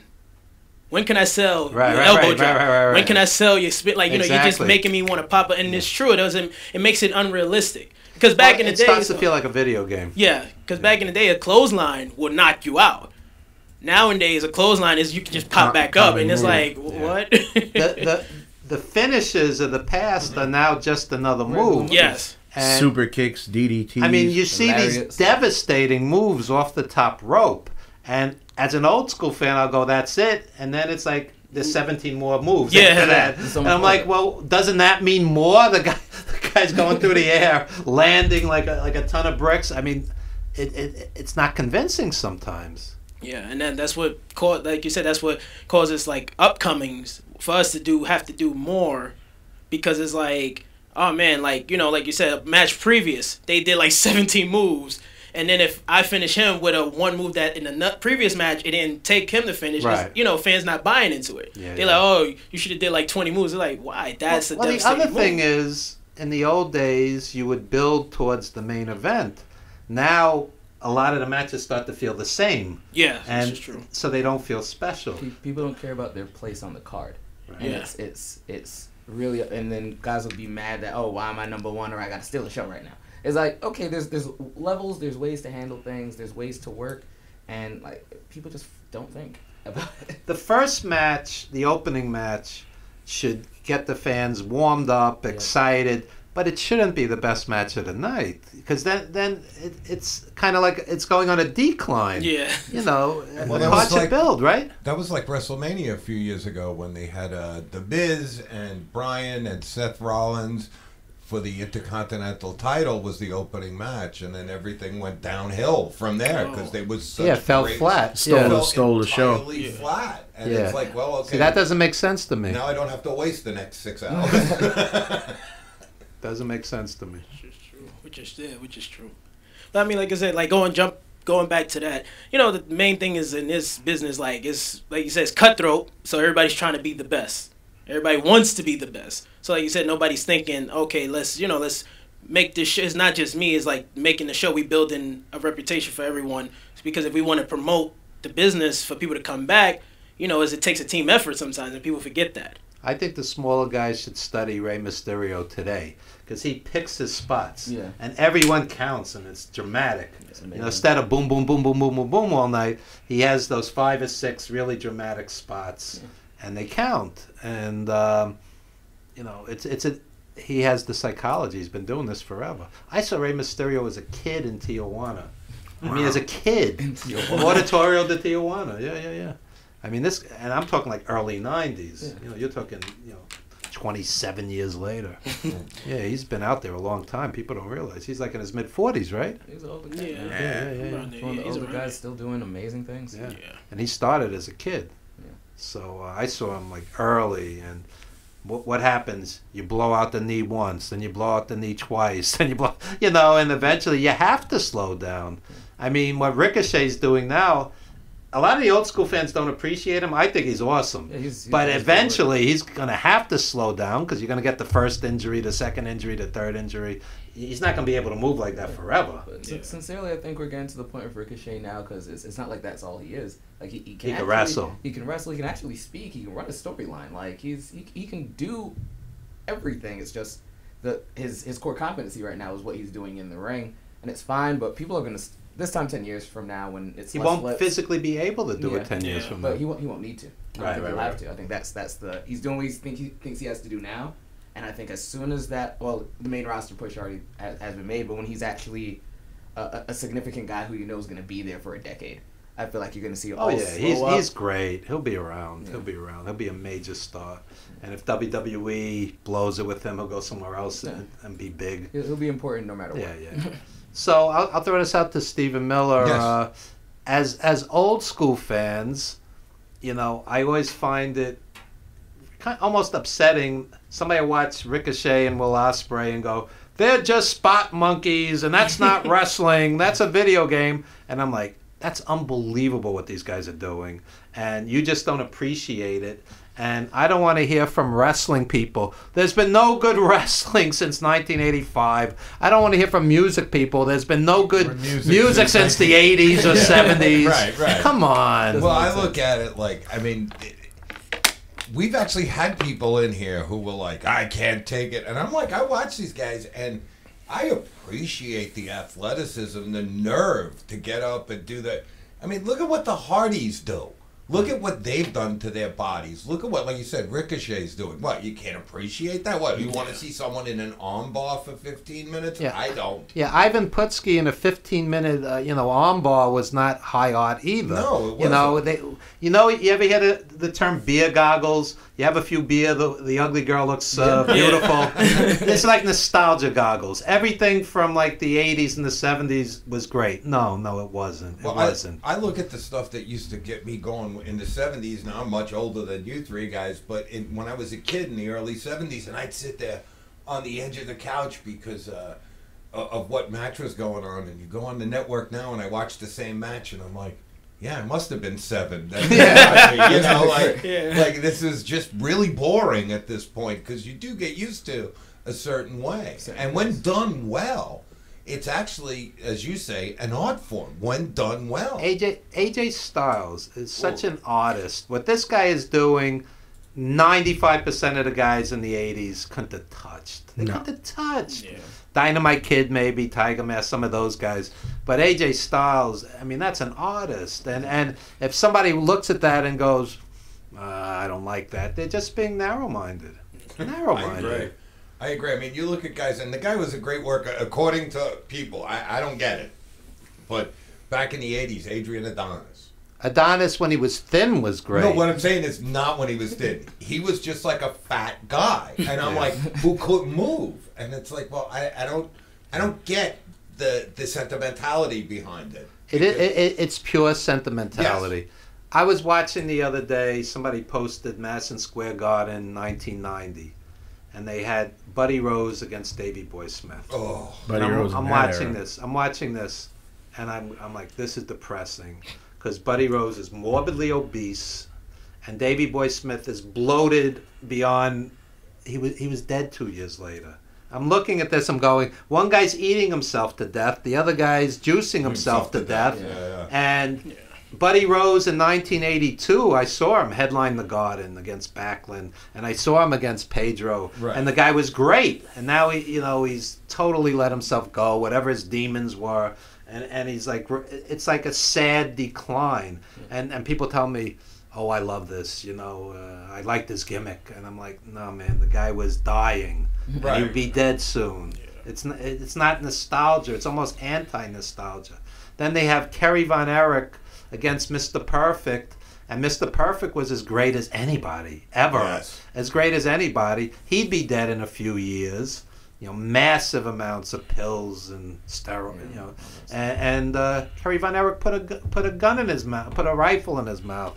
I mean, so it's not always just like, wow, this is nostalgia. Sometimes it's grim. So knowing that the end is near is sort of like, it's kind of tough. It's like watching to go back to music, it's like watching Jimi Hendrix's last performance. It's like, you know that the next day he's choking to death on his own vomit. And it's like, well, this doesn't have a draw for me. It doesn't do it. But, I mean, the other side of the coin is you can watch an Adrian Adonis match in his prime, when he was great. You could watch a Buddy Rose match in his prime, and these guys were phenomenal, and they'll quote-unquote live forever on YouTube, on WWE Network, wherever.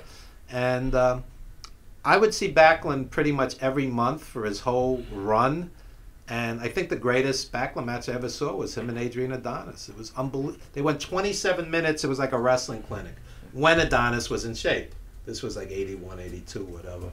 And Adonis was and Adonis and Murdoch were great together. And Dick Murdoch, with the beer belly, was as great as any wrestler ever. But he was dead by 45 or 6 or 7.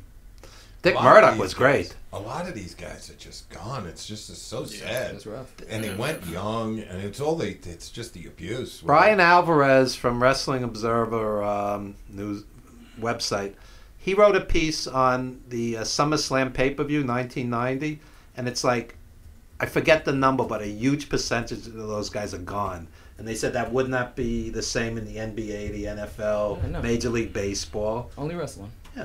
And part of the reason was they were running to the ground 350 days a year, some of them. Greg Valentine is a friend of mine. He stays with me sometimes when he's in town. He said to me, realistically, he said, I did 320 days. That's 320 insane. days. At his peak. He was headline. Sometimes they did 2 one-hour Broadways the same day. Yeah. They would wrestle a matinee in Philly, come to the Garden at night, or vice versa, whatever it was.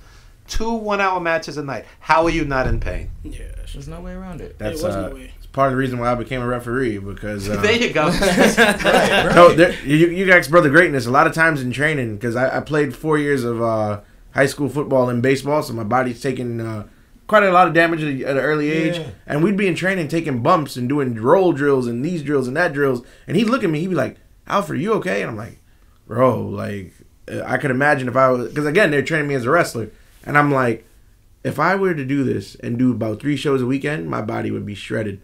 So I was like, you know what? I took Grim Reaper's idea of the referee because there's more longevity into it. Yeah, definitely. Bumps are few and far between, and referee's not easy because you're out there sometimes. Like last night, I did 5 matches on one show, but I'm not taking anywhere near the amount of abuse that the wrestlers are. So that played into it. There are people looking at football differently today with the traumatic brain injury. Parents going, "I don't want my kid playing." Well, I played all the way through college, and Well, look what happened. No, well, I have to say I'm joking. but I have to say it starts when they're young, when the kids are young. They are being taught incorrectly. When I was playing Pop Warner all the way up through college, and I started at the age of 6, if you had your head down when you were making a tackle, you were out of the game. You were done. They would pull you right out and say, "What do you want to do? Break your neck?" And like that. So you watch now in the NFL, when these guys are 260 pounds, full speed, and then putting their head down, it's like the helmet is for protection, not as a weapon. Yeah. All the kids are being taught wrong, and I blame it on ESPN, because ESPN shows the highlights and say, "Hey, look at this hit," and they're being highlighted. And it happened for years. Now they're kind of curbing away from it. Well, I'm a boxing fan. What are the highlights they show? Knockouts. Knockouts. Yeah, knockouts. knockouts, Your yeah. brain is shutting down, for however many seconds, minutes. That's not healthy. No, it's not good. Yeah. Well, they said Junior Seau, when they did his autopsy, they said that he had been the equivalent of over 300 head-on collisions at 40 miles an hour. The damage on his brain. Because you just, as the athlete gets bigger, stronger, and faster, the damage becomes more, it just is. If you get beyond the grisly stuff in the Chris Benoit case, there were details that were put out. They said that at the very end, his friends would come over, ring the bell, to play video games or whatever. He invited them. And then, he'd go, "Who are you?" And I'm not opening the door. He didn't, he was shot at the end. He was gone at the end. And he reportedly had 16 concussions or whatever.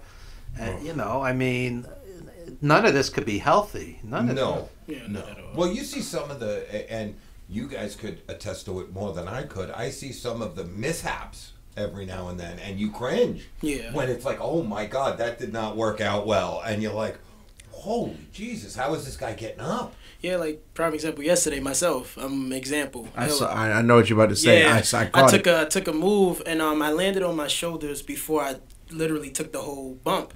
So lucky thing I didn't get hurt as bad as it could have been. But that's just an example of of course. what happened there. And Of course. And the thing with wrestling now, I don't know if you guys have heard, but they did a study recently.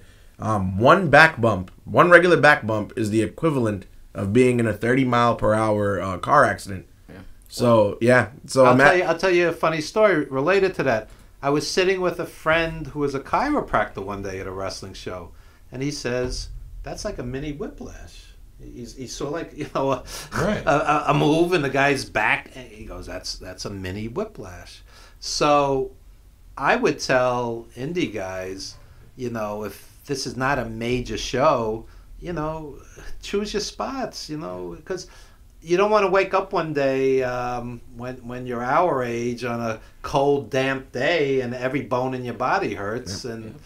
It's different if you're on a WWE pay-per-view and you want to do something dramatic and it's going to elevate you to the next level and you're going to make a lot more money. But to wrestle in front of 100 people and Breaking your neck is just not worth it. Or the permanent wear and tear. Well, am I not correct? Didn't the WWE ban the pile driver except for The Undertaker? I think they did, That I was think the so. case- That was the case for quite some time. I don't know if it still is. The regular Jerry Lawler type pile driver they can't do, but tombstones they still allow. The tombstones. Oh, okay. Yeah, I had heard something along those lines that it was banned. Yeah, no, I think it was for a while. Actually, I don't know why I just had a thought, like, just swinging back with all the generational stuff. Because I believe, Alfred, you were more of an '80s guy. Oh right? yeah, I grew up. I wasn't like I came of age in the '90s, and yeah, I never watched like Attitude Era stuff, like the not the showmanship or the sports entertainment stuff, but the thought of wrestling being a legit sport was what intrigued me. So as a kid, I'm like 6-7 years old in '96, not watching WWF. I'm watching WCW. My mom has like this huge VHS tape collection, and it's Mid South, it's AWA on ESPN. Yeah, right. So that was the stuff that I grew up on at that age, and I would go to school and be like, everybody talk about wrestling. And it's funny you mentioned Buddy Rose because AWA. I would watch tapes of him and Doug Summers as an AWA tag team, and I'm going around school. Hey, did you see them when they fought Shawn Michaels and Marty Jannetty? And everybody's looking at me like, Who? like who? Like Yeah. we're watching Raw is War, and I'm just like, I couldn't relate to it. Doug Summers just passed. Yeah, I heard about Yeah, that. he was underrated. He was a good wrestler. Yeah, a lot of the wrestling back then in that era I prefer. So like I watched just the other day I was watching Sergeant Slaughter and Don Kernoodle in an NWA Yeah. tag title match. So Don Canoodle was underrated. He was Yeah. a good wrestler. That great guy. worker, yeah. Yeah. See, WWE brings him in and basically jobs him out, and the guy was great. WWE's destroyed a lot of careers too. Terry Taylor was like on the rise. Red Rooster? Yeah, the Red Rooster. Oh my God! Like this guy's a plumber, and this A dentist. this guy's a plumber, dentist. Everybody, that was the era where every wrestler had an occupation outside of wrestling. Everyone had a job. Garbage man. Barry Windham, the Widowmaker, right? Yeah. Don't forget he was a stalker too. Oh, Yeah, there was some Barry weird Windham stuff. and Ric Flair was one of the greatest matches I ever saw live, and 1 they have him hour. like a cartoon in WWE. Barry's actually going to be here. I think Yeah, in yeah, 2 yeah. weeks. I He's tell him gonna I be said here. that. Yeah. Maybe- No. Yeah, no, so maybe I'll come down for that. You should He come down. was great. Yes, he was. He was one of the horsemen, correct? Yeah, In the yeah, yeah. WCW. Yeah, I mean, legitimately great. I mean, I've been to thousands of matches. Him and Flair, it's like a 5-star match. Yeah. Flair, did you see what happened to him last week? Oh, I mean, the whole thing with God. Batista. Batista, So, yeah. It's embarrassing. Yeah, I sometimes I kind of cringe. It's like, why let yourself be portrayed as a helpless old man? Yeah. I mean, there are 70-year-old guys who are like in shape, and you know, it's like, Yes, but you know what? There's only 2 words: the money. It must be the money because. It is a money match, and I Oh know no, that- he's not gonna. He can't possibly. Get I don't back think he's in the gonna ring. wrestle. I Oh don't no, think- Rick! No, No, Okay, I'm no. like, oh, no. I just I think- was talking about Batista versus Triple H. That there's I money don't in the know if match. Triple H can. He had a pretty nasty injury when they were in Australia. He's trying to bounce back. But then really they fast. saying that he's clearing up. I guess he's going for a no. clear. Well, I mean, so- it's the WWE doctor. I mean, he's like He's That's true, right? Yeah, right. Doctor unclear. Okay, Triple H. He's He's a like, CEO all right. executive. Yeah, take some of He's this. dead and be cleared. Like, Yeah. so. What do you have coming up? Anything you want to plug? Yes, I'm going to Puerto Rico in 2 weeks. That's nice. Is NEW versus JPW. I'm sorry if I'm mistaken, in Puerto Rico. So we're invading Puerto Rico. We're invading the brand. So it's gonna be our guys versus their guys. Awesome. Then the upcoming event, of course, in BWF May 4th, and then another NEW event in Elks Lodge upcoming May. We don't know sure if it's the 25th or not. 25th. Oh yeah, it's upcoming.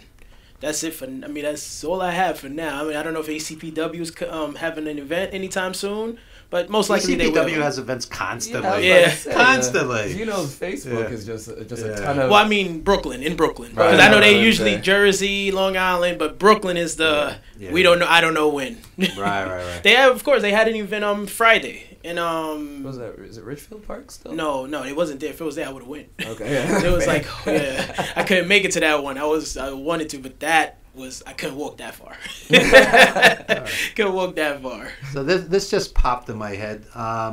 They're talking about Kofi Kingston possibly becoming world champion, whether it's interim or long term. You know, we don't know. What do you what do you guys think about? A lot of people say WWE is quote unquote racist because the African American wrestlers don't rise to the top or whatever the case may be. In Ring of Honor, I always notice Jay Lethal, who's tremendous. Jay Lethal and these guys, they just come out and they're wrestlers.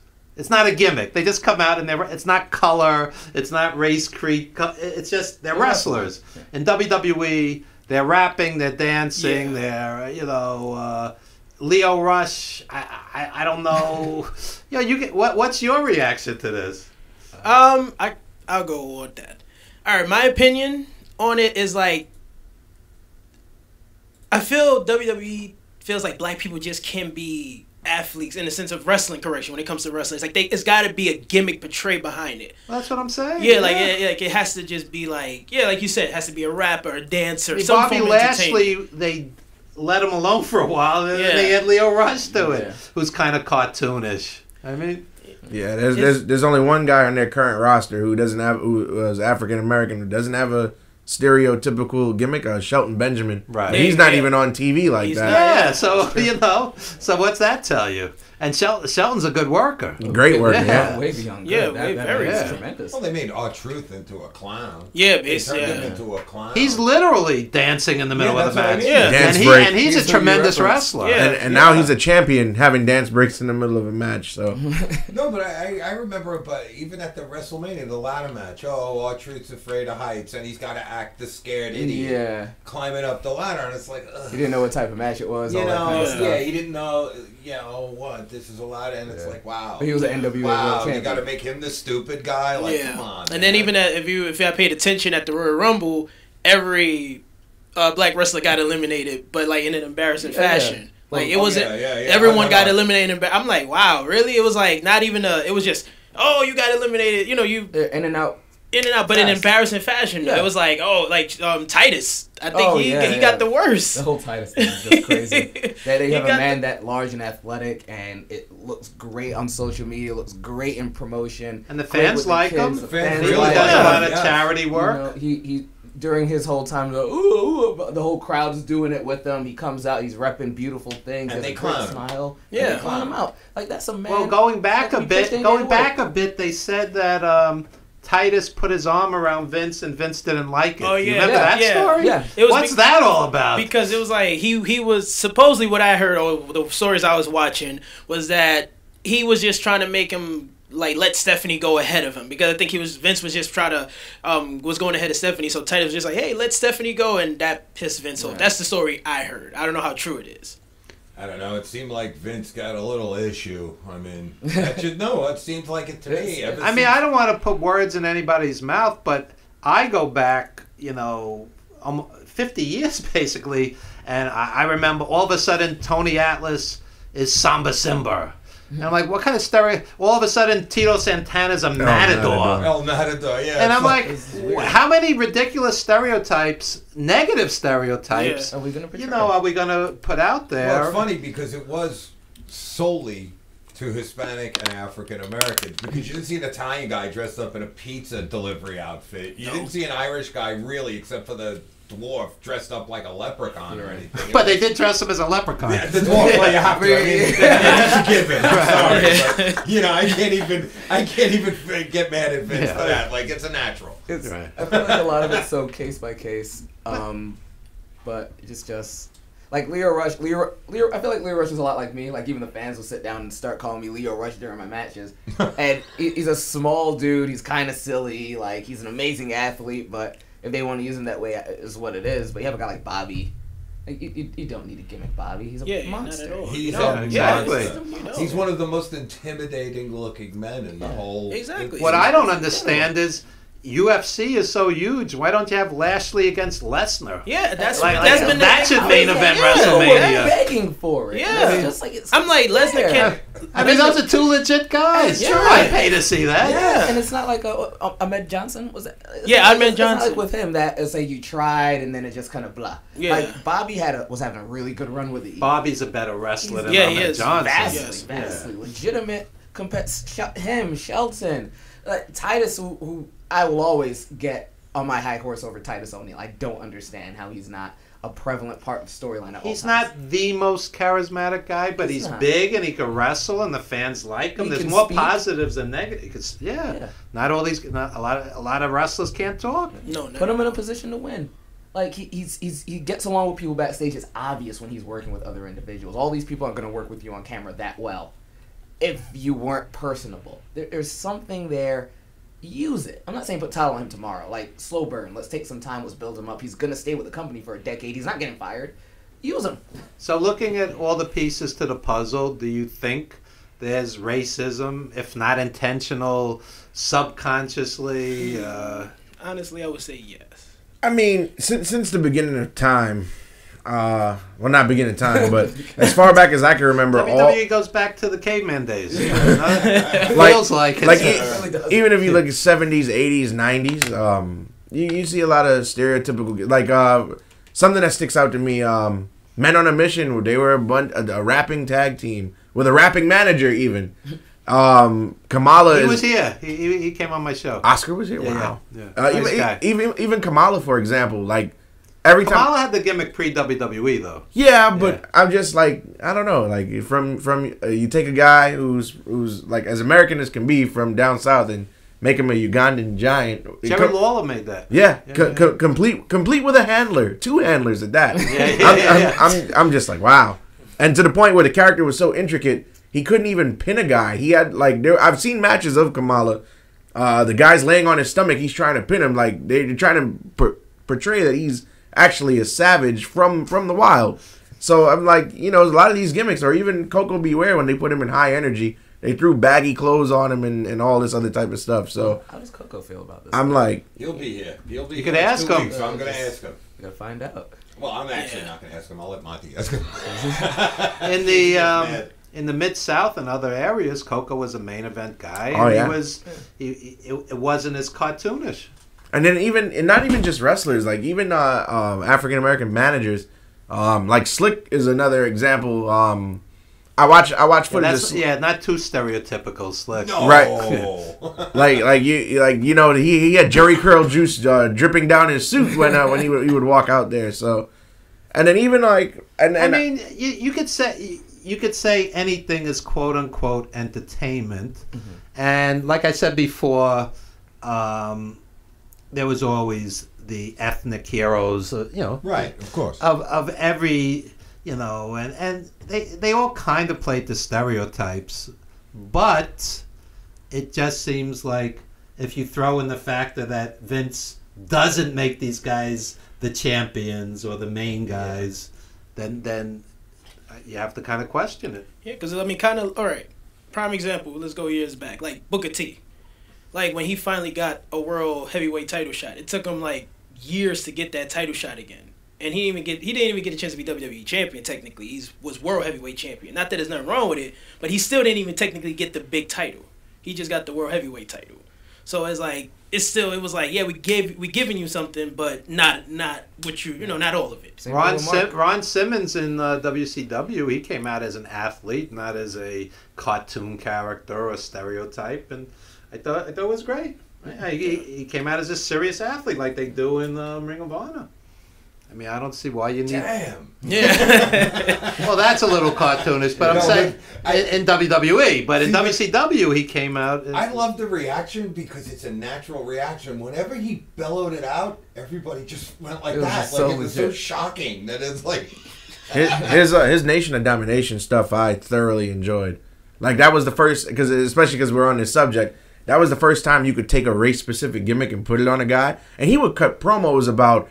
Like, I remember vividly, there was one promo on Raw. Vince McMahon... This was when Vince was still an interviewer. And he looked at Vince. He was like, when's the last time you had a black champion? And, like, it felt real. And that was one of the few times I actually saw a gimmick that was, like, race-specific. And I didn't mind it because, it blurred that line. See, but that was race-specific with the African-American guys being the powerful. Right. Not being the clownish, stupid. And it wasn't cartoonish or anything, right. That's the point. But my question would be, and you guys could remind me because I'm not the biggest WWE fan in the world, so you had Nation of Domination, Then you had the Hispanic The Los gang, Boricuas, yeah. Los Boricuas. Did you have a white gang? The Disciples of Apocalypse. You They did. were the biker all gang.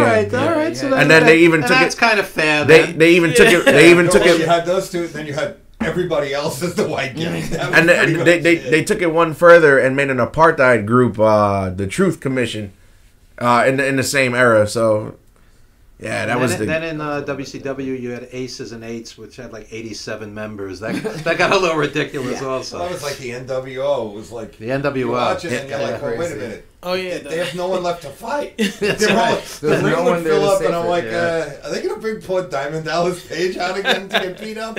I mean, what the hell is this? They wrote themselves into such an odd corner. They couldn't figure out what to do. To me, that's the crappiest. As I go back and watch that's the crappiest era of wrestling for me. I thought those guys were absolute clowns in the NWO.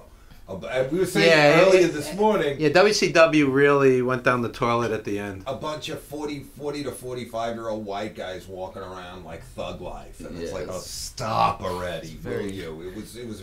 I couldn't stand And it. Kevin Nash, he was basically sleepwalking through his matches. I mean, it was numbing.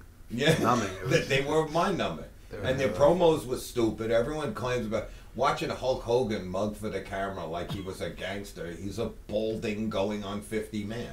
Well, it was like, Lives in Florida. No, you're right. No, but it's the truth. Spray painting people left and right. Yeah, right. Like, What was great in WCW was when they were bringing in the luchadors and the guys that could really work, like Eddie Guerrero and Jericho and Malenko. They had And they some were great the- matches. And they were the first to split, I think, weren't they? To split and go over to WWE. It was Eddie Guerrero, Dean Malenko. Yeah, and- second they were like radicals. They were Sorry, out of here.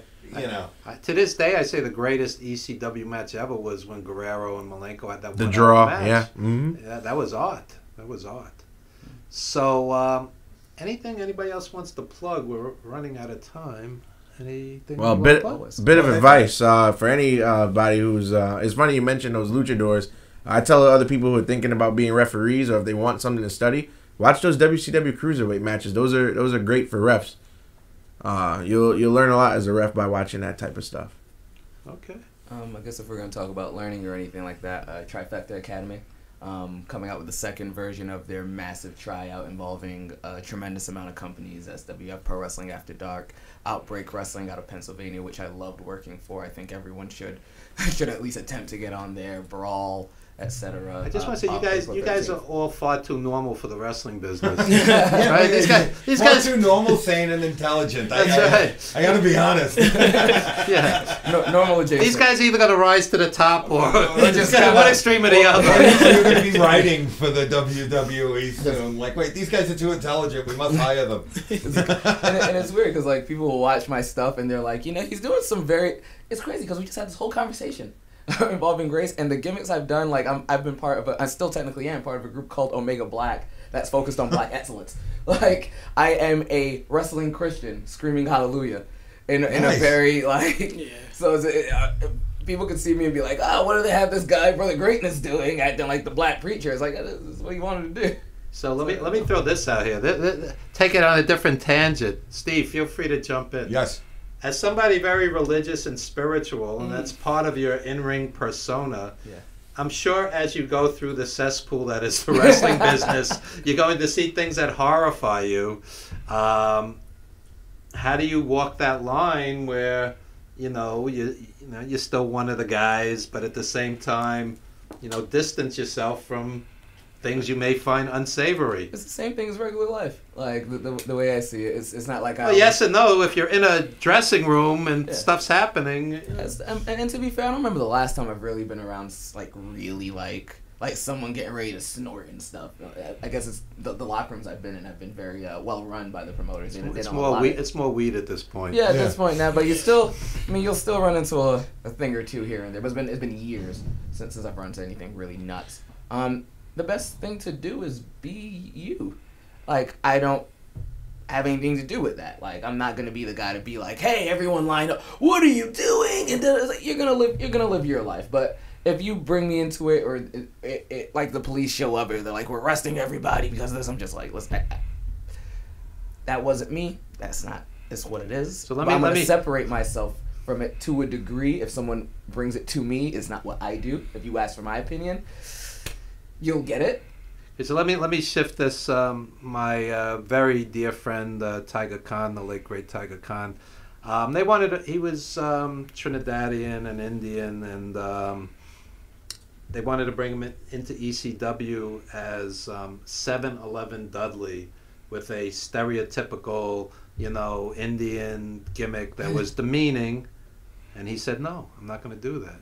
So let's say 1 year from now, 3 years from now, 5 years from now, you're in WWE, and I'm going to give this kid some stereotypical, ridiculous gimmick, and you have to make a decision. You're going to be performing in front of millions of people. Do I say yes? Do I modify it? Do I just straight out say no? Because sometimes you have that crossroads, and my friend Tiger, who wanted to make it in the business, he said, "No, I'm not going to go on TV and do that." It depends. Like I don't think. I mean, no offense, like JTG and Chad, but I don't think I would really be the best Crime Time person. What if Vince said, "That's what I want you to do"? Crime Time Part 2. I mean something similar. It really depends on what it is at the end of the day. Because if you're like, you're going to go out there, you're going to chuck and jive, and you're going to sing a lot, and be like, it's what it is, give me the paycheck. If they're like, you're going to go out there, you're going to represent drugs and ignorance and killing people, and that's who you are the guy who represents that, I'm like, and you're doing it in disrespect to the black community or this, that, or the third. It's like, all right, now we're going to have a conversation about how we can better, do this. What's the goal here? Right. No idea by itself is just a bad idea. There's something good in there that we can pull out and recreate around. Sure. So if it's something absurd to that degree, where it's gonna have a distasteful service to a community or a group of people, absolutely not. If it's something that's like, you're gonna look like an idiot, it's like, you know what? I'm okay with that because it's me. I'm good with a joke. I can be that guy if I have to be, and it has nothing to do with skin pigmentation at this point. They know the way I am backstage. I am a mess. I go out there, I'm cracking jokes all day. What's going on, man? Since the color of your hair is actually normally green, I'm cracking jokes the entire night. So I'm okay with that. For me as a person, not Super Nitro, funny guy, but there's no reason he should be chucking and jiving. He's a big, strong little cat. Sometimes you get that crossroads where that's what's off it, unfortunately, in this business. I'll tell you what happened on my end. I mean, I was associate producer on The Wrestler, and now 350 Days. And in between, Steve, somebody offered me a project with Chris Benoit, and I just said no, thank you. I don't want to attach my name. Man. I don't want to attach my name to it. No, it makes sense. I mean, but that's a payday, And I'm just saying, sometimes you reach a point and you just say no. But no, Nancy Reagan. I equate it to me at this station. They put me as station manager, right? I got promoted to station manager. Wonderful. Now it's on me. One of these shows that's no longer here, they had a band in here that's doing blow and drinking. Now I wasn't here at the time, so I had to send that. And I think you remember the post in the group. I can't believe I have to write this post. To all the hosts, I can't believe at this age that I have to be the one to tell people that alcohol and drugs are not permitted in the studio. What year is it? What's it's not wrong 1969. And it's not like we have 16-year-old hosts, right? They're all like. I'll tell you a funny radio story. Yeah. I'm interviewing this blues band, and it's late at night, late night radio, and I'm interviewing the singer. She had just gotten high in the bathroom. And I go, introduce your band. She couldn't remember one person's name. Any question I asked her, she was drawing a blank. So I go, let's go to the set, because she could sing high. Yeah, she could sing high, but she couldn't do an interview. Yeah, it was pointless. I was just shocked by it. I'm like, wait a minute. And it's not like the band was some 19-year-old punk guys. They were in their 40s. And I'm like, what the hell? You come in and there's old booze bottles all over the place. There's Coke residue on the tan. I'm like, what's wrong with you? I once did a radio show. The band was high 10 in the morning. Yeah. And they had their feet on the furniture. And the owners were like, get your feet off the furniture. It's it's disrespectful. Things you tell children. Well, you know what? And I'm sure you guys know it from the wrestling world. There's a certain amount of respect that has to be shown to you. Absolutely. As well. I will not have it. I hung up I had a huge listening audience. We had the guy who wrote the screenplay from Jaws on my show. And the guy, and excuse the expression, was such a dick that I hung up on him after 5 minutes. I was like, thanks, boom. And people just lost their minds. Like, it was at the old station. The owner, the producer, lost their minds. But I was like, I'm not here to be disrespect. I'm doing you a favor. You're promoting a book, and you're being nasty to me because I'm asking you questions about the movie that you wrote. Like, okay, bye. And the blowback was intense, but I was like, I don't care. Like, give it. I don't care. You want to fire me? Fire me. But I'm not going to be disrespected. And I think that goes to what you were just saying, is there's a certain, when you're in on the joke and having fun at your own expense, I get it. But when it's demeaning and when it's racially charged and stupid, sorry, it's not happening. I that's my own take on it. There's a line, and it's fine, and it's person by person and event to event. So it's just what it is. On a more positive note than that messed up guest, who do you guys see as future stars in this business? You're in the ring with a ton of people as a referee, and you guys work for multiple promotions. I'll say Mike Orlando. For years I was saying Sonny Kiss, and I'm right. I think Mike Orlando's going to make it. Who do you guys see as really making it in this business? I'm asking all three of you. Nick Curry, definitely. Yes, definitely. See, I don't know Nick Curry. He should be promoting himself more. Yeah. He's just starting though. He just started out, but I've refereed 2 of his matches in BWF now, and the first time I refereed his match, they just assigned the match to me, and I was like, okay, I'll take it. The second go around, I saw his name on the card, I was like, I want that match. That man is tremendous. And I think you would like him because he's his wrestling style is not like everybody else that's on the indies.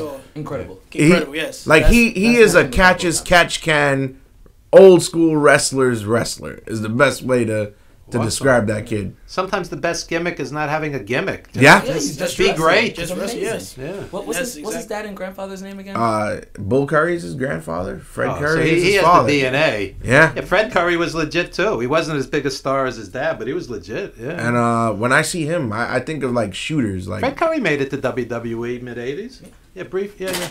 Yeah, I see Dan Severn when I see Nick Curry wrestle. I saw Dan Severn wrestle in England. I forget the guy he wrestled. It was a German guy, and it was like in this old arena, and it just felt like a real championship. Like it felt real, because Dan Severn was legit. That guy was a UFC guy. That guy could really work. So who else before we wrap things up? I could say he's new, but Mantis. Okay. Mantis, he's pretty good in the ring. He's really, really good. Like cruiserweight division. So like if he was to go to WWE 205, but I could see him more on Ring of Honor, Impact. He'll shine more there. Yeah. Because he has more of the charisma for that promotion. Not saying he can't, but with WWE you have to do so much. So I say more with those, he can definitely progress more in in those federations. The best gimmick I've seen in years was that Hamlet Hurtsu. I love Hamlet. Gimmick. Oh, that's my guy. I could see him in WWE. Oh, yes, they like good gimmicks. That's true, yeah. And he's a big guy. Oh yeah, they would definitely love him. Yeah. Yes, they would definitely love him. I love the Monday monologues. They're amazing. I think his gimmick works for him because I was actually having a conversation with him yesterday.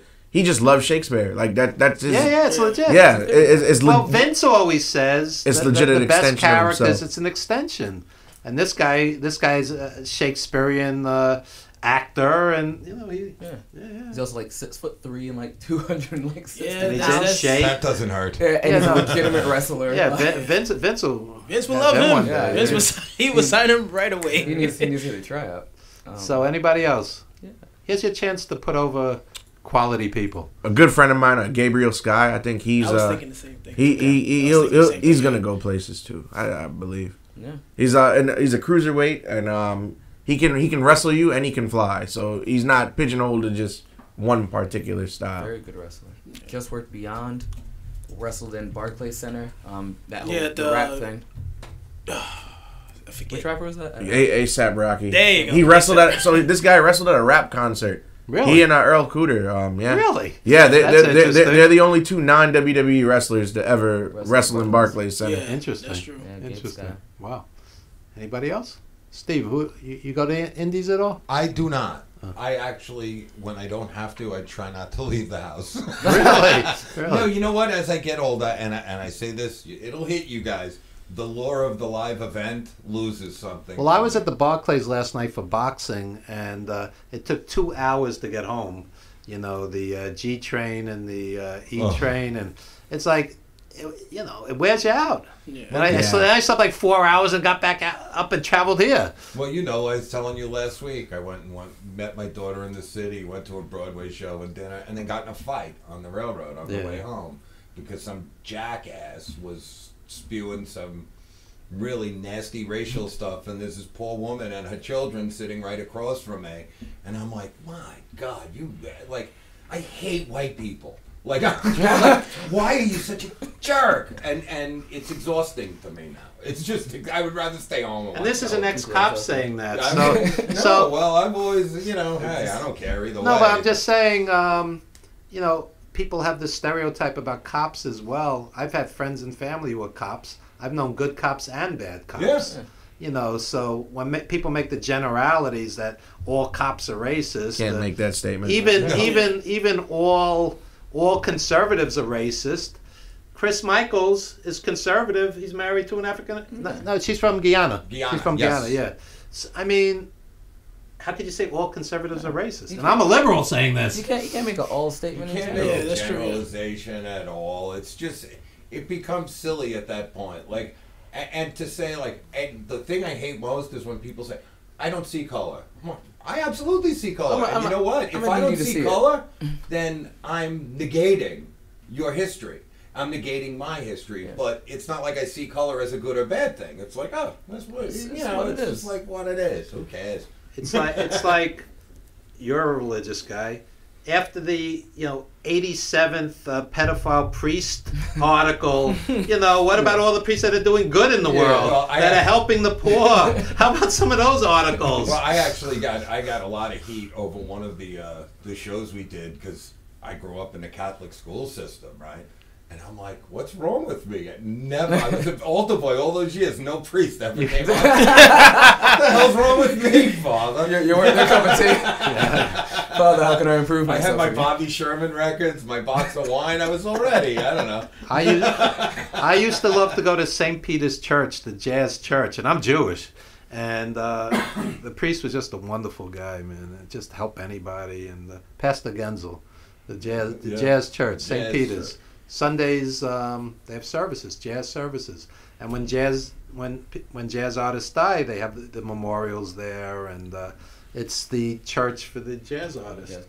So you can't make generalities about anything. I just cringe at the cheap Jew, my dumb Italian, rich Jew. All the stuff. My father never broke 25,000. Right. My mother died with $600 to her name.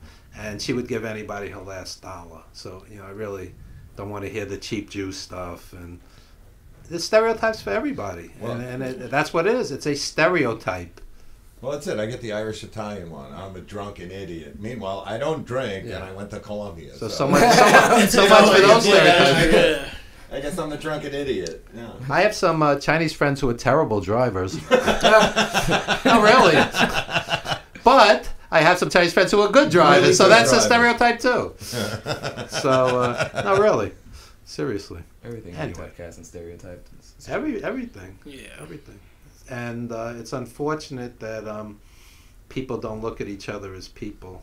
It's just unfortunate. True. And I think social media doesn't help because every idiot has a forum. Oh yes.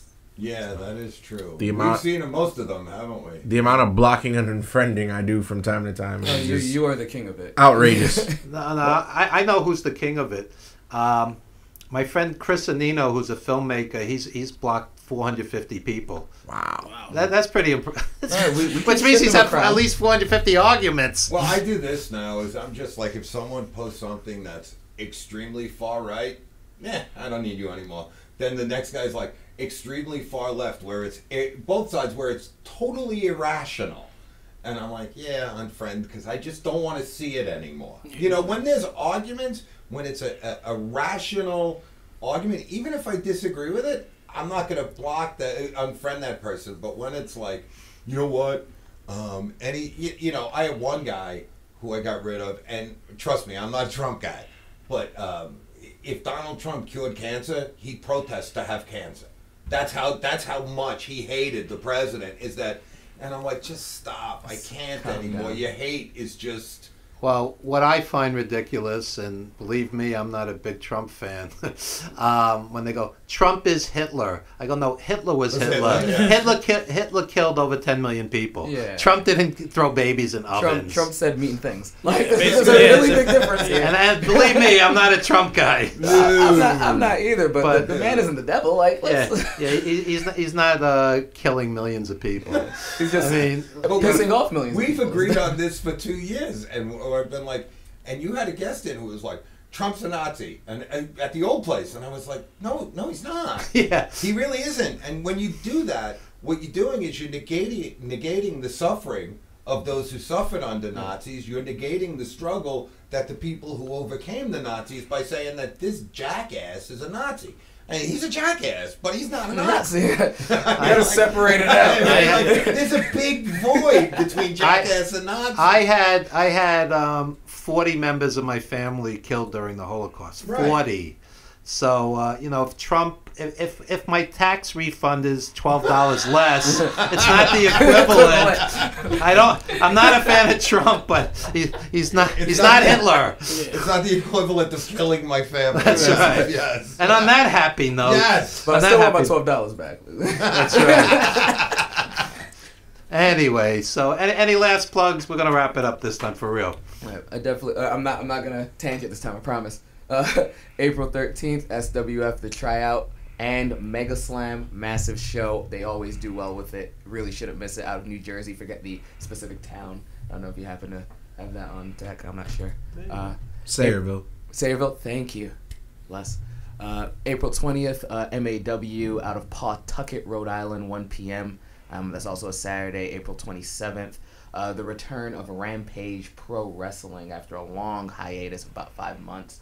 It's amazing you remember all this. Oh, I remember all of my dates. Always. Yeah. Out of Delaware. It's not Dover this time. It's at a different location, so look out for the poster. They're already out. Open Challenge Championship has been vacated, and it is on the line. Yours truly, Brother Greatness, including Osiris, the champion from NCW, and the quote-unquote greatest man alive, Greg Jones, coordinator of the Omega Black, will also be available on that night. I thought Austin Aries was the greatest man alive. They're going to have to fight, and I'm pretty sure Austin's going to win that one. I'll give that one to Aries every time. And Alfred, what do you want to plug? Again, May 4th, BWF, May 25th, New Evolution. That's where you'll find me. Robert Saint and the whole crew are going to be here in a couple of weeks. Oh, really? Oh, yeah. Okay. Cool, Yeah. cool. Super Nitro. Yes, I forgot to plug. Super Nitro and his brother JT Riddick will be making our debut in USA Pro Wrestling April 13th. In Florida. Deer Park, New York. I heard it was canceled. It was canceled. I heard he got hurt. Oh man. Well, you'd best to check before. Yeah. People. If it cancels, come with me on April 13th for the tryout. Not canceled, postponed. Okay. Because Frank Goodman got hurt, I believe. Okay. Yeah, you could check online later. I'll have to check that. Yeah. Well, in other news. I was at his last show. It was a good show. Well, okay, in other news, to feed off. I just ruined his day. Yeah. Booking canceled. That's all right, no. I walked a mile and a half. No, it's okay though. It's okay because I'll The be. bubble burst. Yeah. I'll still be going to Puerto Rico. We'll still be invading JPW. Yeah, that's better than the NYWC Sportatorium. It's going to Puerto Rico. Okay. And also BWF May 4th and NEW May 25th. Don't miss out. Thank you again for having me. Oh, my pleasure. And thanks for making the effort. A train to a railroad to a 1.6 mile walk. This man's okay. That's dedication. That's it. And Steve, the in crowd. Plug anything you want to plug. Okay, I would like to plug my third book. It's called Distant Innocence. Get it on Amazon. Just put in Distant Innocence. It is free this entire week. I don't get paid. Amazon doesn't get paid. You get a book for free, and the ALS Foundation gets $7.99 for each download. So Awesome. Go download it. Like I said, I don't make a nickel. It's all to help the Eleanor and Lou Gehrig ALS Foundation. So Wow. yeah, and it's only 5 days, so do it now and Or forever. That's great. That's great. And Monty and the Pharaoh, Thursdays, 8:05 for the best in wrestling And at Village. Lord knows what else they'll talk about. Oh, yeah. They get into for that things. show. They get into things. And 350 days, April 2nd. Support it. iTunes, DVD, Blu-ray, everything in between. Everything in between. And we worked on this for 6 years, and it's finally coming out worldwide. And to those listeners who value anything I say, you have to watch it. Even if you, and that's the point you made with the editor. If you're not a wrestling fan, it doesn't matter. It's actually just gripping to hear the stories. It's difficult to keep me as a screenwriter involved on anything I'm not working in. And I sat and I watched, and I didn't even want to get up and go to the bathroom. I didn't want to miss out, and I loved it. I thought it was. I really did, and that's not just because we worked together. Thank you. I love it. Now, we're very proud of it, and we're going to have a store soon, rivalrychampionshipwrestling.com and 350daysthemovie.com, and we're going to have all kinds of merchandise as well, and support indie everything, indie music, indie wrestling, indie film. Indie artists. We're surrounded by art in this studio, and well, that's the amazing thing. People will pay $500 to watch two guys from the Eagles go play a giant stadium, but they won't pay $5 to go watch a good new indie band at a bar. They'll go, "Can you put me on the guest list?" It's a $10 cover. I'm your friend. Can you put me on your list? Comp me. That, oh my God. Comp me. Is that infuriating? That's crazy. Like, it's going off of that, which is true. Like, they won't pay 10, but they'll pay 20 to do something else. I'm like, you could have. Well, I got hit last night. I went to a show at the Space where, and Evan knows, and I'm not going to name drop, just a bunch of like real rock people that are friends of mine, and I literally had 30 people call me, "Can you get me on the list?" I'm like, no, I can't. Yeah, buy a ticket. Buy a ticket. I bought a ticket. I was on the list, and I still bought a ticket because that's the only way that I know how to do things. Like I'll support it. This is a business. Yes, this is how these people make a living. Biggest issue in entertainment. Yep. Especially in wrestling. Like, I have personal friends of mine, and they'll sit there and they'll be like, "Hey, so you referee? That's pretty cool." They'll pay $500 to sit front row at SummerSlam, but then when I say, "Hey, come to one of my shows, it's only $20." Oh no, I don't know anybody there. But all of a sudden they're but all of your favorites all started in Elks Lodges and Armories. Exactly. It's like, oh, it's too far. Okay, no problem. I will get booked near your house. Then 2 months later, I'm booked right next to your house. You see, I have a friend of mine. Come on down. All he does is go to Brooklyn Cyclones and Staten Island Yankees games. And then 5 years later, he's still going to the games, but he's like, "See David Wright there? I remember when he played in Brooklyn." That's what he does. He doesn't pay the big money. He'll pay the small money. I like minor league baseball. It's very relaxing. You hang out with friends. It's a cheap night out. And it's not the Looney Tunes like at the regular the regular ball game where it's like, great, I got the drunky McBoozerson sitting in front of me. It's actually a better time on an indie level for everything. It's just the difference is that you're not able to go home and say, "Oh, I was in Shea Stadium," whatever. It's like, okay, but what was the quality of the time you had? Right. Did you get to spend more time with the people you enjoy being with? Like, it's better. It's also, I had a friend who's in the corporate world give me seats for a Met game in like June last year, and I took my daughter, and I had done the guy a favor, and I look at the tickets. It was $450 a seat. Yeah. And I was like, what? This is $1,000 just to go to one baseball game. That's before you buy anything. Yeah. That's what I mean. Before you walk in with the parking and the seats, it's... Well, I say that about WWE.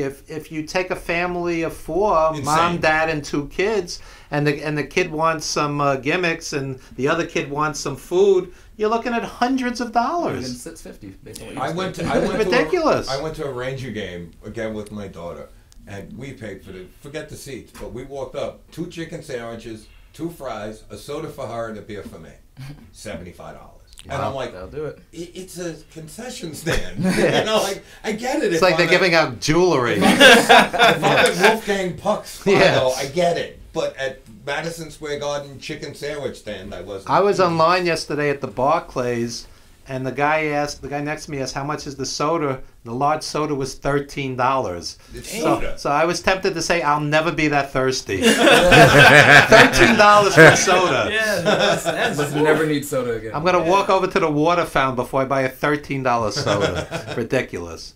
Anyway, we're going to wrap things up. We don't want to take advantage of Steve and Miller, who That's is all right. graciously engineering today. It's always a pleasure working your show, Evan. I Thank look you. forward to doing it more. And let's just give a shout out to Jim Savali and get I well hope he's wishes. feeling better, yeah. Okay, we'll He be back. misses doing the Sunday shows. I will say that. He loves doing the Sunday shows. I'm going to steal them from him.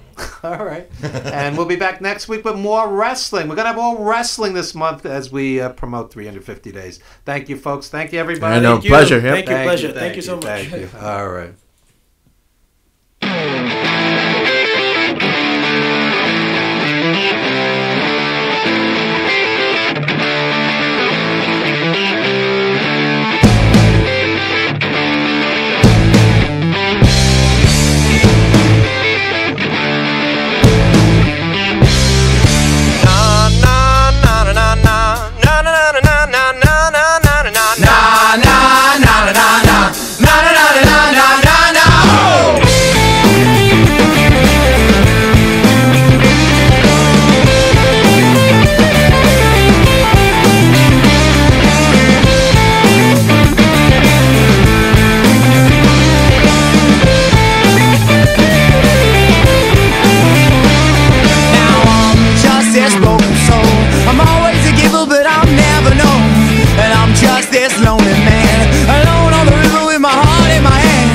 Conversation that all dead. The lines held up inside my head.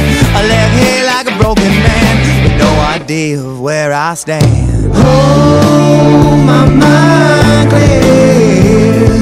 Lord, I shed all my tears. Oh, now baby, I was just waiting here while you moved on.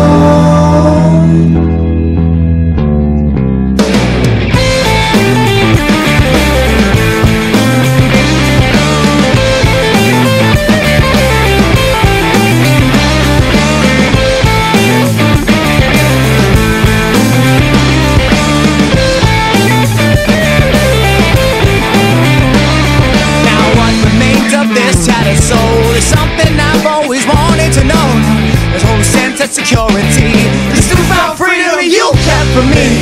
The sound of all your loaded guns. This outbreak war has just begun. The sound of all your loaded guns. This broken man has already won. Oh, my mind clears.